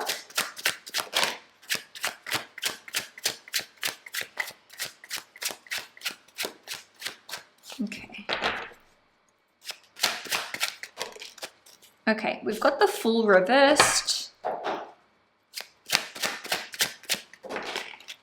Temperance, again. And we've got the Hierophant reversed and the 6 of Wands. Real interesting. Okay, so the Fool reversed represents not taking a risk or not taking an unnecessary risk. So there may be a situation where it's like high risk, high reward, but the Temperance card is saying middle path, middle path, middle path. Like, don't put it all on black. Make sure you're making an informed decision. And if you don't like the options that you've been given, see if you can maybe go and create your own options. Okay, so with the 6 of Wands, this represents victory, this represents triumph, this represents being in the spotlight, right? And with the Hierophant reversed, it's like, because these two cards sort of came out together, it's making me think about like overturning some sort of decision that's come from higher up. So that can be, you know, with an authority figure in your life, that can be with someone in the workplace, that can be like pushing back on a fine or a legal matter, right? So I'm just hearing like unorthodox approach, like it's necessary to, you know, not go to extremes, but also you know, maybe there's like an approach you haven't thought of, especially if we're remembering like the answers you need are coming. And just a note on these cards, right? So it says high priest, intend and create. And here we've got the symbol, not the symbol, we've got a falcon. So this represents like speed and agility and, you know, being able to see the bigger picture, right? And intend and create. It's just like you can create your outcomes. You can have a say in what happens next. And just bringing this card up again, which says show self-respect. So to me, it's really important that you are advocating for yourself, right? So the oracle cards that have come out are Ant, work, achievement, and success. Okay, so 6 of Wands, success, going hand in hand. Of course, ants work together. You know, their strength or their power is in numbers and like their colony, right? So this represents reaching out to people, leaning on other people for support. We've also got lobster, which says financial pinch. So, you know, maybe there's a a big investment that you're wanting to make. However, with the Fool reversed, I would just be really cautious about like high interest loans and just anything that seems risky, right? So we've got the Spear again, which says heartache over what you no longer have. So I think that was in the previous quarter. Do you know what? I'm going to roll the dice about this Spear. So we've got the 9th house again, Cancer, and the North Node. So maybe this is something to do with travel, legal matters, Cancer, which is like property, living situation, family. Okay, so to me, what's coming through is having to adjust the plans that you had for your future. So these plans could involve like travel or education or like buying a house or starting a family. It's like, to me, what you no longer have is the dream that you had, the dream of doing this thing or starting this thing or being on this timeline. It's not actually the loss of something.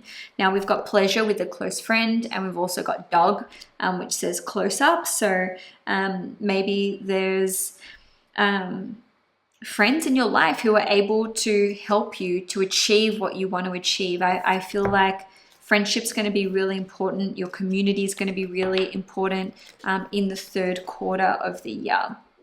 Okay, so now let's have a look at the 4th quarter of the year.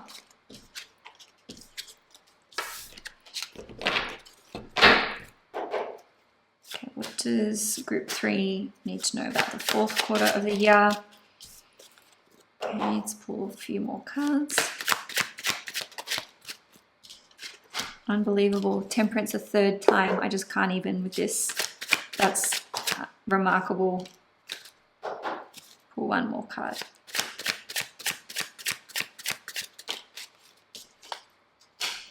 Okay. So the Tower, Temperance, 4 of Pentacles, 4 of Coins, and the Ace of Wands. Okay, so a bit of a mixed bag for the final quarter of the year. I'm going to pull a clarifier for the Tower because I'm sure you guys will want to know. We've got the Fool. That's so interesting because obviously that came up in the previous pile. So to me, connecting some of the dots here, the 3rd quarter and the 4th quarter are definitely connected. I think that if you did decide to take like a massive risk in the 3rd quarter, then it could lead to a bit of disappointment with that Tower card here. Of course, you know, this is a collective reading, so we'll take it as it resonates, right? So with the Tower, when I roll the dice, I get the 7th house, Jupiter, and Leo. So to me, this represents a really unexpected situation that comes up either with your significant other or with someone that you're in a business partnership with, or with like a close personal friend. I want to say the Tower feels like it's not yours. It's like it's not your problem. Unless you made a really risky investment in the 3rd quarter of the year, in which case maybe it is. But the way that this is coming through is it's to do with a partnership that you're in with someone who is in your life. But with the Fool clarifying the Tower card, to me, it's like whatever is happening to this person in your life, it's actually going to allow them to wipe the slate clean. Like, I'm not just saying this, but it's a massive blessing in disguise, especially because I got Jupiter and Leo, and Jupiter will be in Leo in the 4th quarter of 2026 for the first time in 12 years, right? So moving along, we've got Temperance again.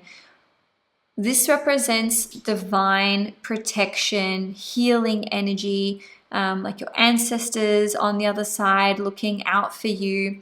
But again, the middle path, like not going to extremes, not going all in, not being stingy with the 4 of Pentacles card. It's like Balance is required, and it's not enough to only listen to your intuition, but it's also not enough to only rely on logic, right? Like, you're really needing to combine these two things in order for you to make informed decisions. Okay, so with the Four of Pentacles card, we've got some sort of like scary looking vulture creature here. And the Four of Pentacles, or the Four of Coins, is all about not hoarding. Okay, so maybe there's a situation that comes up where you're having to get rid of a bunch of your possessions. Maybe you're decluttering. Maybe you see the need to sell off some of these possessions. With the Ace of Wands, I mean, this is such divine creative potential that is available to you in the final quarter of the year. So it's like, despite the Tower, despite the Four of Pentacles, you are protected. There's a blessing and healing energy coming into your life, and there's incredible potential for you to be creative. And maybe you're actually going to be traveling in the last quarter of the year. Okay, because sometimes the Ace of Wands can represent going on a journey. Let's just pull a few oracle cards. Okay, so we've got be careful. Do not take risks.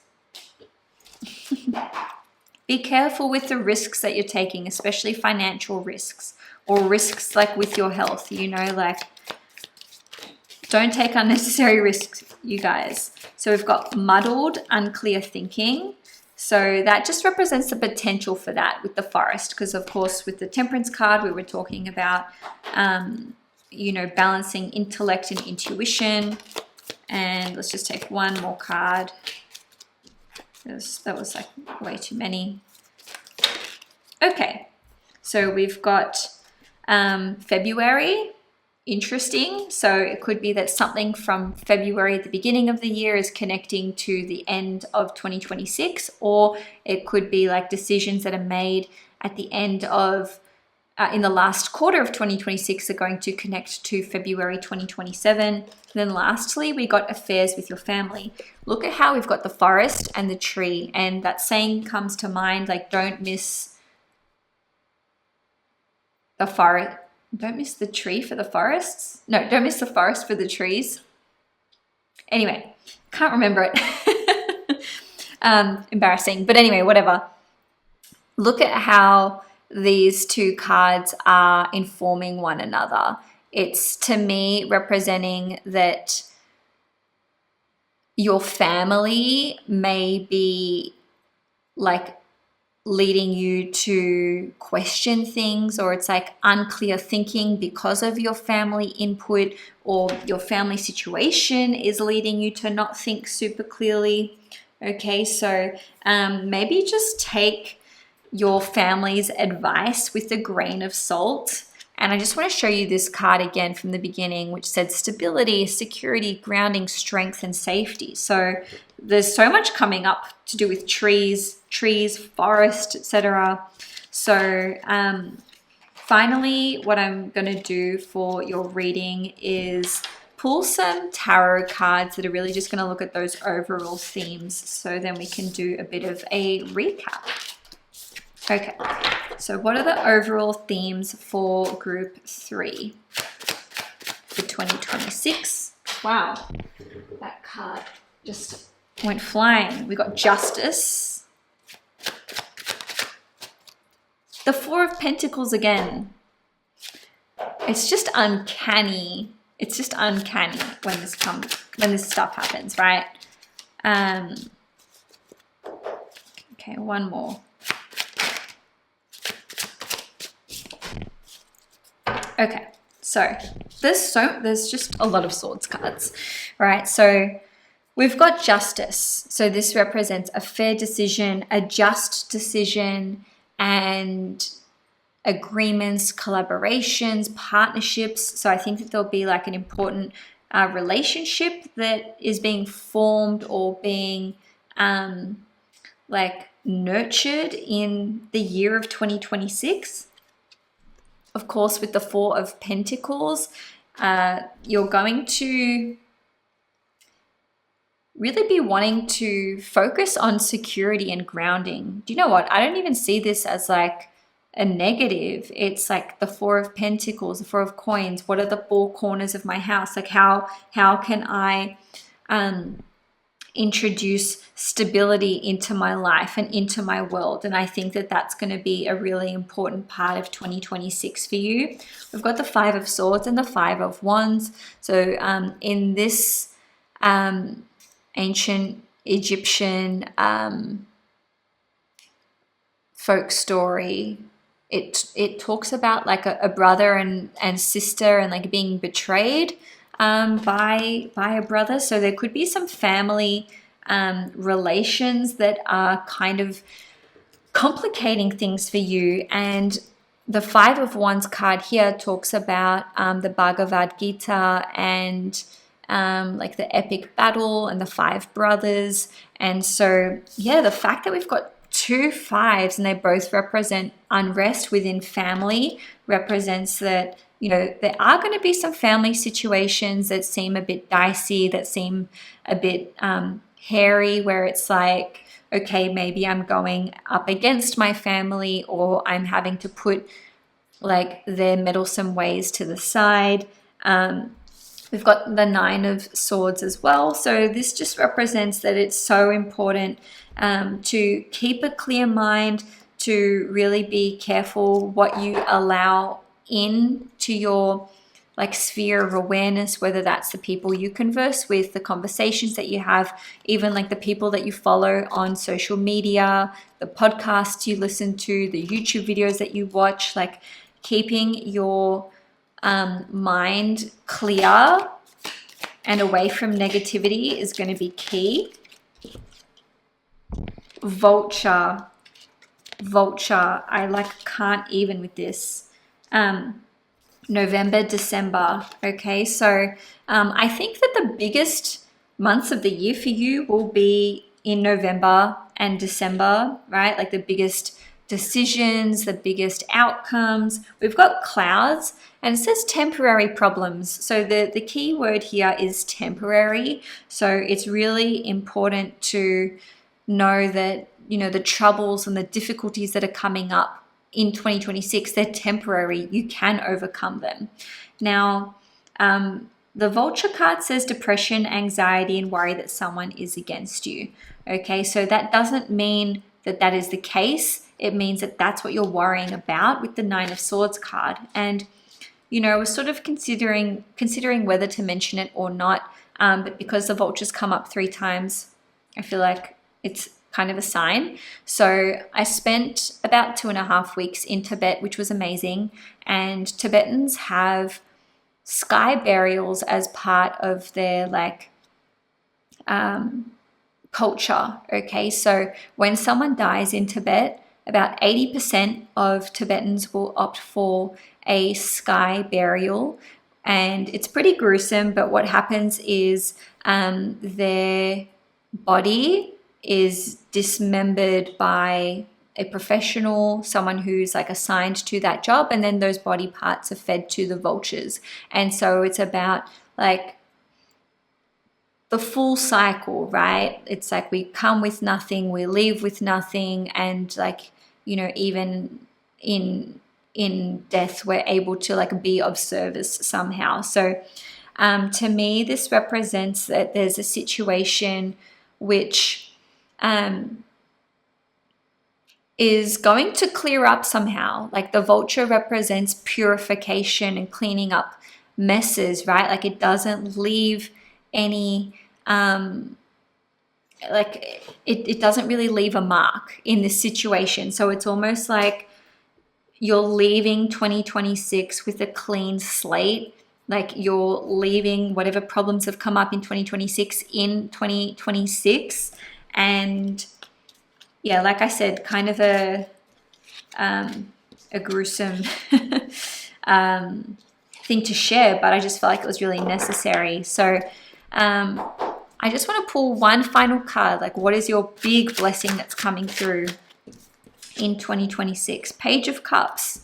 Okay, so This could be like new love, new romance, something that you're really passionate about. The Page of Cups could even be a child as well. And, you know, rabbits always make me think of fertility. Okay, so, you know, you are going to be closing out the year with there being some kind of new love, or your existing relationship could be infused with more love and more passion, or like I said, maybe a child entering your life in some capacity, or you just discovering something that you're really passionate about.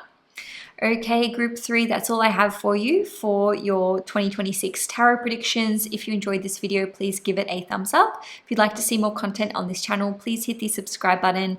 And of course, if you want to see more tarot content, I'm also posting regularly on Instagram and Facebook. Enjoy your year ahead and wishing you many blessings for 2026. Hi, group 4, for those of you who chose the Dreamy Moons Tarot deck and the Rose Quartz Shell Crystal.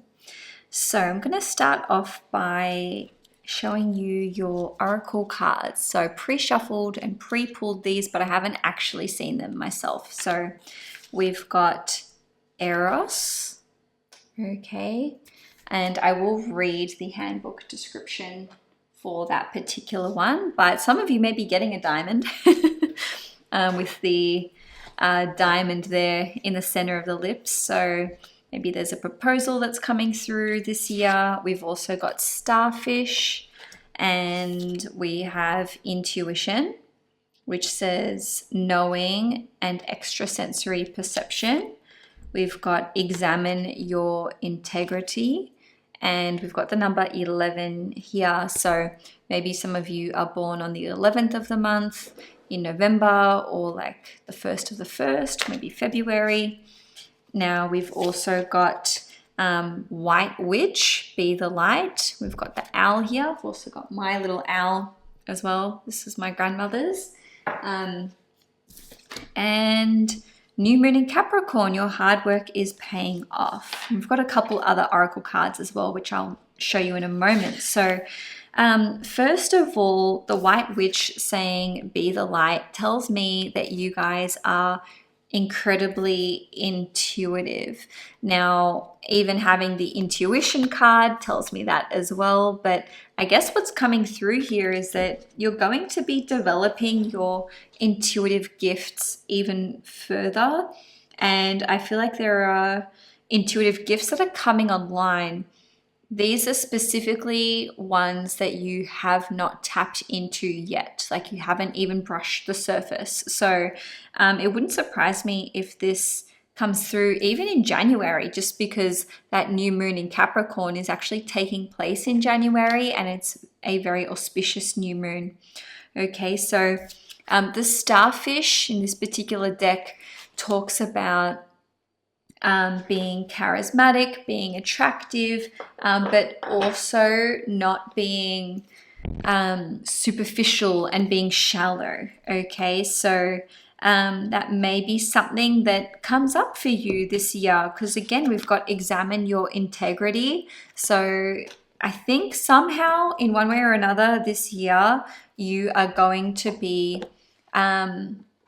going deeper into something. It's like you're no longer at a surface level, no longer at a superficial level. It's like you're being guided to dive a lot deeper. Okay, so now let's have a look at Eros. All right, so I'm just going to pick this one up again. So this says, love as desire, eroticism, and sensuality. Though Eros can be depicted as unbridled sexuality and eroticism, a more contemplative understanding of this archetypal energy leads us to the root of desire itself. What do we long for? Why are we awakened by love? What makes us hesitate in the face of intimacy? Eros reconnects us with the primal longing to merge with another human being, nature, music, art, plants, food, or anything that we perceive we are separate from. Eros allows us to momentarily unite.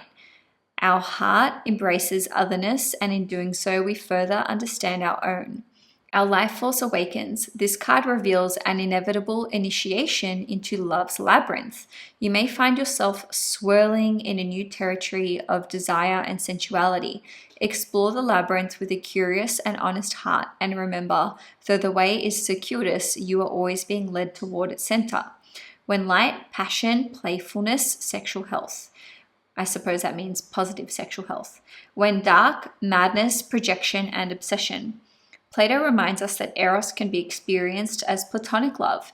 It is activated when we witness beauty and truth in the world, when our barriers soften. The Hindu goddess Lalita, she who plays, can help activate eros energy. She is also known as Kameshvari, Empress of Desire. Okay, so again, these are the themes for 2026, and I feel like this card is clearly saying that you are going to really get in touch with your desires, what you are passionate about, what makes you feel alive, what you could imagine dedicating your time and energy towards. So maybe that's to do with life purpose. For some of you, this does indicate connecting on a really deep, sensual, and intimate level with another person. And for others of you, this is like actually contemplating your own sexuality. Okay, so there may be some revelations that come up here for you. And we've got two of these oracle cards. One says, I am ashamed, and this shows the crown chakra. At the top, it says worthy.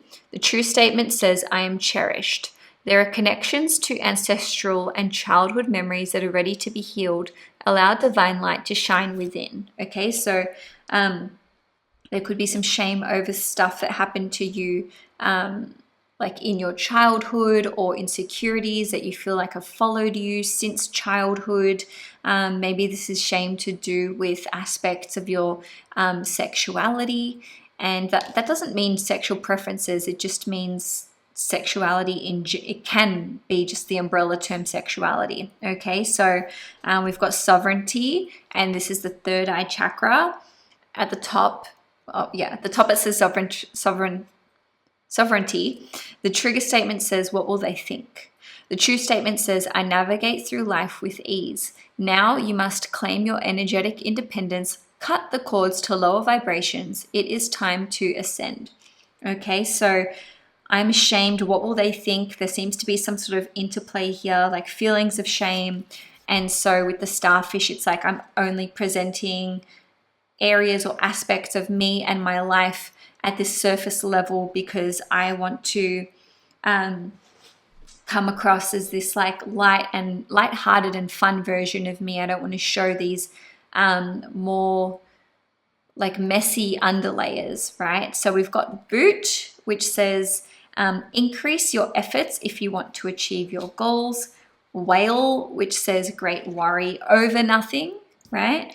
And then we have wedge. Someone is trying to come between you and a friend or something that you want. So it's interesting because the boot is all about increasing efforts and then you can achieve your goals, and the wedge is like there's something or someone that's pretty clearly trying to like get in the way of said goals. So now let us pull some cards for the first quarter of 2026. So this is for January, February, and March. Okay, we've got the Page of Stars, which is Pentacles, reversed, and it's interesting because it started to land this way and then it just flipped. Okay, so I'll come back to that, but let's pull a couple more cards. 5 of Cups reversed and 4 of Pentacles. If you felt called to group 3 as well, the 4 of Pentacles came out like 2 or 3 times, so maybe that's a sign. Anyway, you're here now. So the Page of Stars or Page of Pentacles reversed represents that there needs to be more solid efforts that are put into some kind of work project or business venture, okay? Because we want that page to be upright. And this here is the Taurus constellation. So maybe you're being overly rigid or inflexible in some area of your life. But I repeat, you know, the boot is asking you to increase your efforts to achieve your goals. It doesn't feel like a lost cause. It feels like an issue with like you having your blinkers on and thinking that, well, this is the only way, this is like what I had promised myself, or this is what I had told other people I was going to do. So I'm just going to pull a clarifying card for the Page of Pentacles to see like what's the advice. I've got the Magician. Amazing. So this is saying that you have other resources at your disposal. You can create other pathways and other avenues. You don't need to stick to this way of doing things. So the Five of Cups reversed represents that there's some kind of I'm just hearing your inner critic is running rampant. I just got this overwhelming feeling of really judging yourself for something, like being upset over how something went, but it's like not a true representation of how you performed or how something was executed or how other people received it. Okay, so in January, February, March, it's really important for you not to allow yourself to become overly perfectionistic. So we've also got the Four of Pentacles, which represents, again, that rigidity, that like inflexibility of just seeing things in a certain way. So I think you're really going to have to come unstuck in some way of being, some way of acting. Let's pull some oracle cards here. So I guess if we put it as a theme, it's like adaptability, flexibility, pivoting, actually receiving compliments, you know, not just brushing them off, like being realistic about things instead of like catastrophizing. We've got two cards that have come out. I've never got this card before. I'm just like, this is new to me. It says flag, do not be tempted to lower your standards. And then we got fair woman, which I think came out in pile one. So the fair woman card says dealings or relationship with a woman with blonde, gray, or white hair. Or maybe she's got like a bob, maybe she's super pale. So with the do not lower your standards card, what I'm getting is that someone's asking you to like do something that is below your pay grade, or they're wanting to engage your services but underpay you, or maybe you're wondering whether you should work in certain conditions or accept a collaboration, and it's like they're not seeing your true worth or true value. So maybe there's an element of, well, I haven't had this opportunity like ever or in a long time, and if I say no to this, then, you know, like maybe I won't get anything else. This could be in relationships, right? Like friendships, romantic relationships, even business partnerships. Do not lower your standards. Like if you are dating someone and you're like, well, I like haven't had a date in a long time, like, you know, I want to settle down, I don't want to miss out, then, you know, just remember this reading, guys. Let's just take a couple more cards. Rooster, an arrogant, boastful person that you should not cross. Okay, so this could be someone at work. Let me roll the dice and just see who's this rooster. Aquarius, 7th house, Pluto. Yeah, maybe someone you work with, maybe a client, a friend.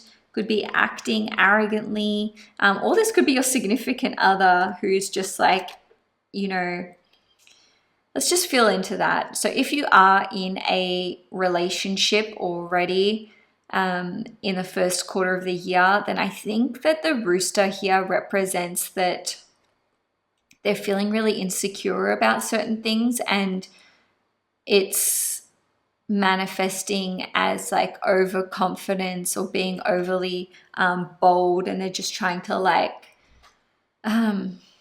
prop themselves up to make themselves feel better. Let's take one more card for January, February, March.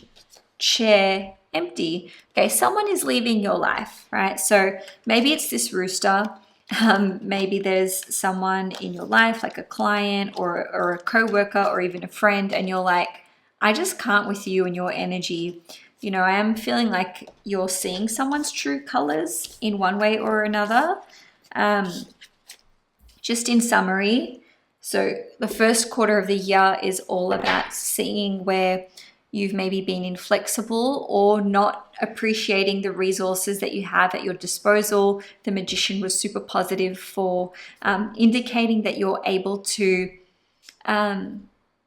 adapt and actually thrive. I feel like a few tweaks and changes is going to see you really thrive in the first quarter of the year. So now let's have a look at the second quarter of 2026. So this is for April, May, June. Got the Hanged Man. And we've got the Two of Wands. And we've got the Hierophant reversed. I think we got the Hierophant reversed for the previous pile as well. So the Hanged Man represents that there's a situation in April, May, June where it's like, I just don't have the answers to this right now. I can't make a decision. I can't tell you what I'm going to do. Like maybe someone is pressuring you for an answer or for a commitment.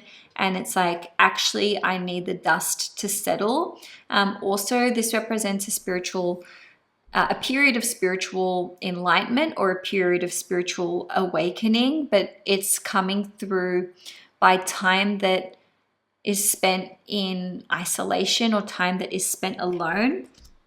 We got the Two of Wands card, which is sort of like it juxtaposes the Hanged Man, right? Because the Hanged Man is saying, hey, I can't really make decisions. I can't make plans. But the Two of Wands is all about plans and decisions. So it's almost like you're making the plans, like you're envisioning what you would want to do, what direction you would want to move in, but you can't execute them. You can't take action. So there's like a frustration here because with the Hierophant reversed, it's like, you know, this is the Taurus card and it's inverted, it's reversed. So it's like, I can't map out what I want to do in a logical way. I can dream, I can plan, but I can't give time frames to anyone. I can't book holidays. I can't like lock certain things in.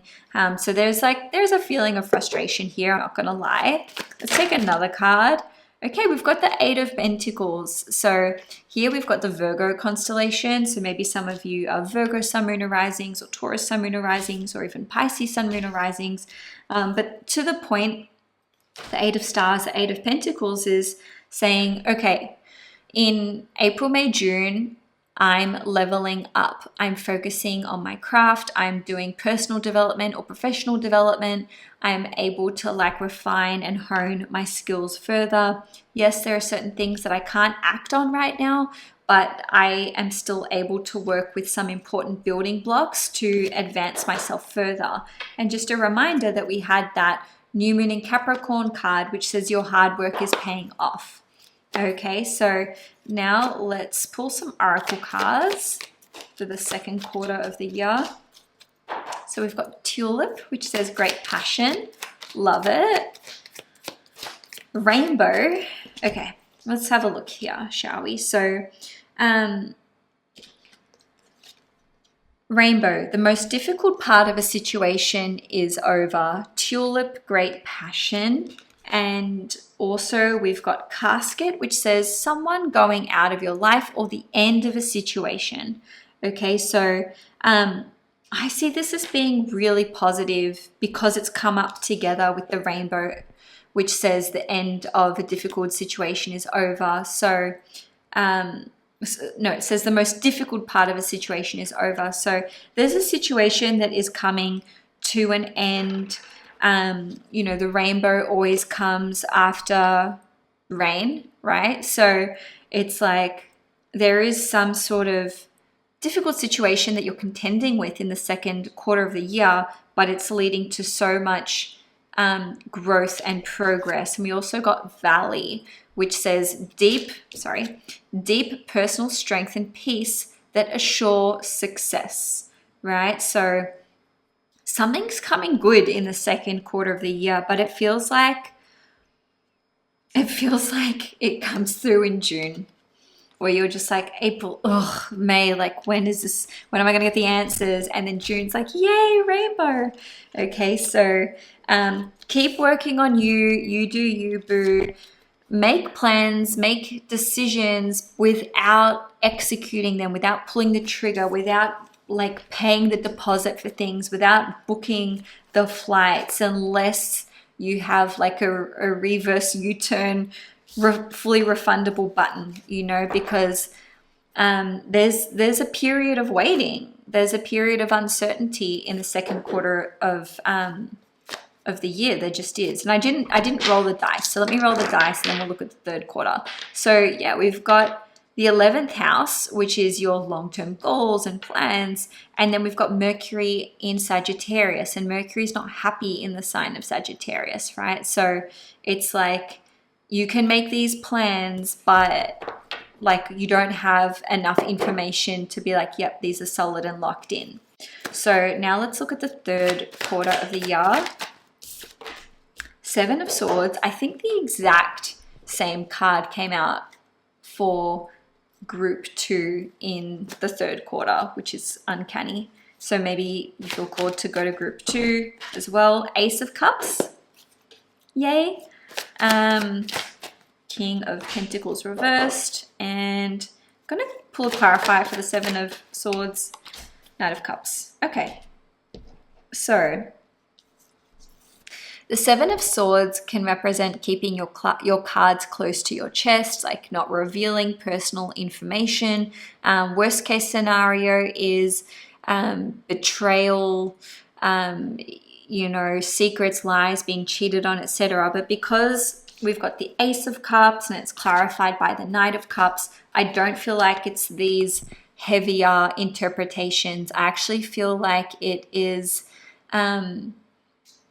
okay, sorry, just had a few things come through. For some of you, it's like finding out that someone has feelings for you that you're just like, what? Or you discovering that you have deep, passionate feelings for someone else and you're like, oh my God, like I thought I saw them as a friend, or like I never ever looked at them that way. For others of you, it could be like pregnancy without realizing that you're pregnant. Okay, and again, this is the third quarter of the year. I'm going to roll my dice for this too. I've got the Sun, Gemini, and the second house. Okay, so this is also like not realizing the value of something that is in your possession. Look, I do think that there's a possibility to lose a possession or a valuable that is important to you. So just be careful in the third quarter of the year. Like for example, if you're traveling overseas, like maybe don't wear your engagement ring overseas. But I feel like everything will be okay. Like with the Ace of Cups and the Knight of Cups, like, you know, if something is misplaced, I feel like you'll either find it or you will replace it with something amazing.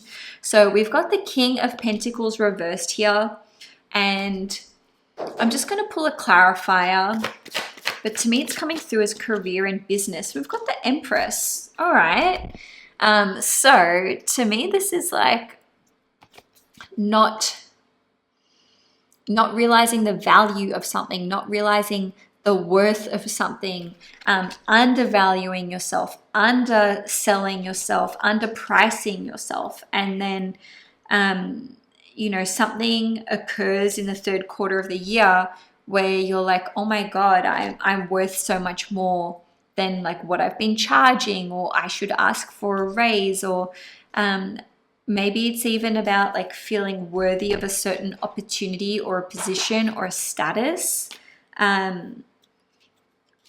Let's just see what else. We've got September. This says passionate love or hate, right? It says strong emotion, passionate love or hate. So I was kind of picking up on this before, but I didn't say it because I was second guessing myself. The King of Pentacles reversed. It's like they're not like marriage material. They're not like husband material, long-term partner material. And then the Empress is just like, maybe they are, like I'm in love with them, right? So it's like undervaluing someone in your life as a potential romantic partner, like a long-term partner, but that changes in September. Okay, so I've never seen this card in my life. I've had this deck for like 2 years. I swear to God, I've never seen this card. Strong emotion, passionate love or hate. So, you know, we don't have to take it so literally, but this does relate back to that whole, oh, like I didn't realize I had feelings for this person piece, potentially. So let's take another couple cards. And I think I said it already, where it's like maybe you are pregnant and you don't realize it, or your significant other is pregnant and you don't realize it for a while, or maybe you know that you're pregnant and you're like, let's like not tell anyone for a while.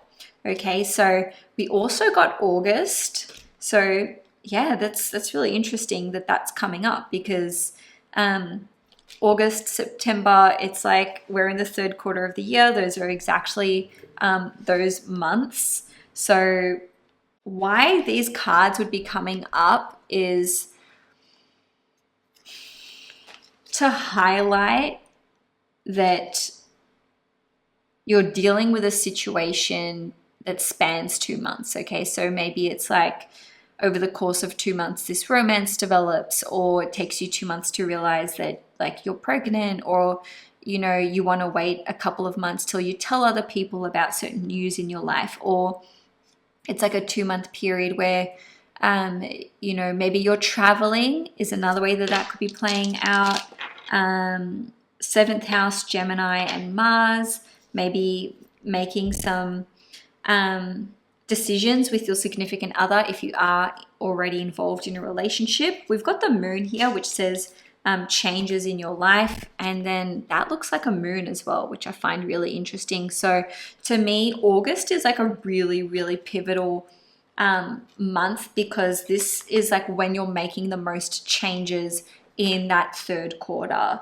So the third quarter of the year is really significant because we've got Jupiter entering the sign of Leo on the 1st of July, and then we've got the nodes changing signs, and that will be on the 27th of July. So July, August, September, there are huge astrological shifts coming through. So that was the third quarter. So let's pull some cards for the fourth quarter of the year. So this is for October, November, December. Got the Two of Stars, Two of Pentacles, the Chariot. Love to see that. And the Page of Cups, also love to see that.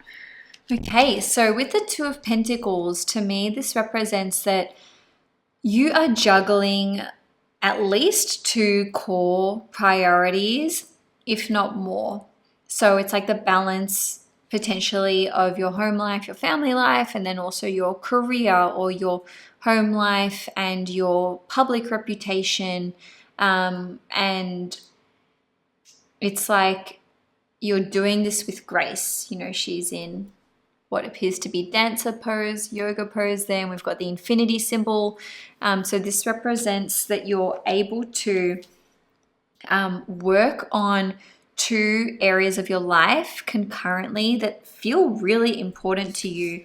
And even with the Chariot, you know, we've got like the 2 unicorns, the yin and yang, and it's like there's something that is coming into alignment that is allowing you to move forward with pace. And I repeat, I really think that there are 2 important parts of your life that are flourishing and that are taking off. Now, the Page of Cups here can represent a new love, a new romantic situation. So maybe if you're single, then you're meeting someone special and you're flirting with them. Or if you've been casually dating someone, then maybe this is like taking it to the next level. This could also indicate like a new passion project or like a creative hobby or talent that you are pursuing. Also, the Page of Cups can indicate that maybe there's like a child that's entering your life. Okay, so maybe you're looking at starting a family, or this could be like a stepdaughter, a stepson, a niece, a nephew, and it's like for some reason that particular relationship is really important in the last quarter of the year. Okay, so I'm going to pull some oracle cards. We've got fair woman. That's crazy that this has come up a second time in your reading. So dealings or relationship with a woman with blonde, gray, or white hair. I think that this would be the same person again. So maybe this is someone or someone really pale, right? So someone that you are collaborating with. Maybe this person represents your mother, your sister, your daughter, or like maybe romantically speaking, you start dating a woman who fits that profile somehow. Now, we've got bridge, which says successfully overcoming a problem.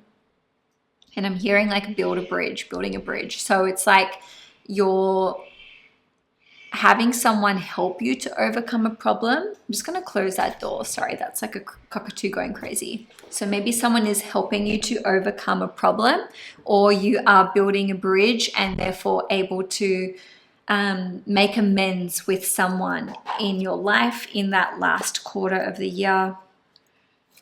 Let's take another card. Dogs, getting together with friends, or maybe getting dogs. I think that maybe there'll be a reason to celebrate with friends at the end of the year. So that could be like a milestone birthday, or like a launch of a business, or an engagement, or even like a wedding. Let's take maybe one more card for the last quarter of the year. Bouquet, compliments from an admirer. Yeah, I do think that if you're single, that there will be someone who comes into your life who shows like a clear interest in you. Or even if you're already in a relationship, this could be someone who like you can tell has a crush on you. Like maybe it's something like harmless, like it's just someone in the office or someone who's younger than you who like just is like really awestruck by you. Okay, so to close off today's reading, I'm just going to pull some tarot cards to look at the overall themes for 2026. Okay, so we had the Devil card reversed come out, the World, wow, and Jesus. We've got 4 major arcana cards here. So the Devil was reversed. We've got the World, we've got the High Priestess, and we've also got Temperance. And Temperance has come out in, I think, almost every reading. So basically, with the Devil and the World together, this is like overcoming a major obstacle, a major vice or addiction or insecurity. It's like, to me, this feels like overcoming a problem that at first felt insurmountable, or that you allowed to really take hold and control of you and your life. The High Priestess card is giving a bit of a throwback to intuition, because again, I really do think that your intuitive gifts are really heightening, that there's new intuitive gifts that are coming through this year. And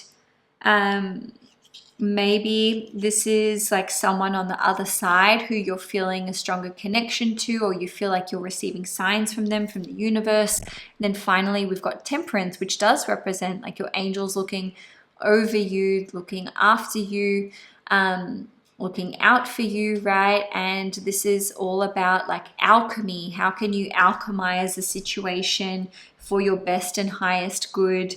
It is the balance of intellect and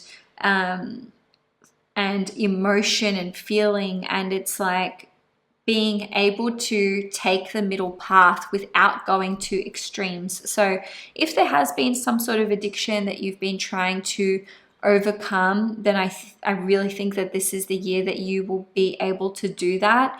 And I'm just going to roll the dice. So we've got Pluto, Taurus, and the 3rd house. So this could be you committing to some kind of education course or program in 2026.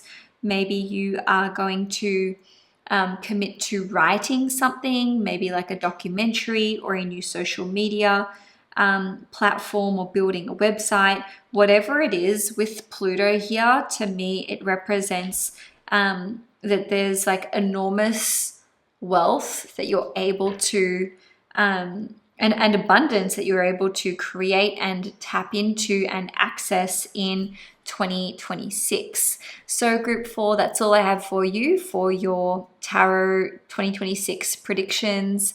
If you enjoyed this video, please give it a thumbs up. And if you'd like to see more content on this channel, please hit the subscribe button. I'm also on Instagram and Facebook there if you want to check out the content that I put out pretty often.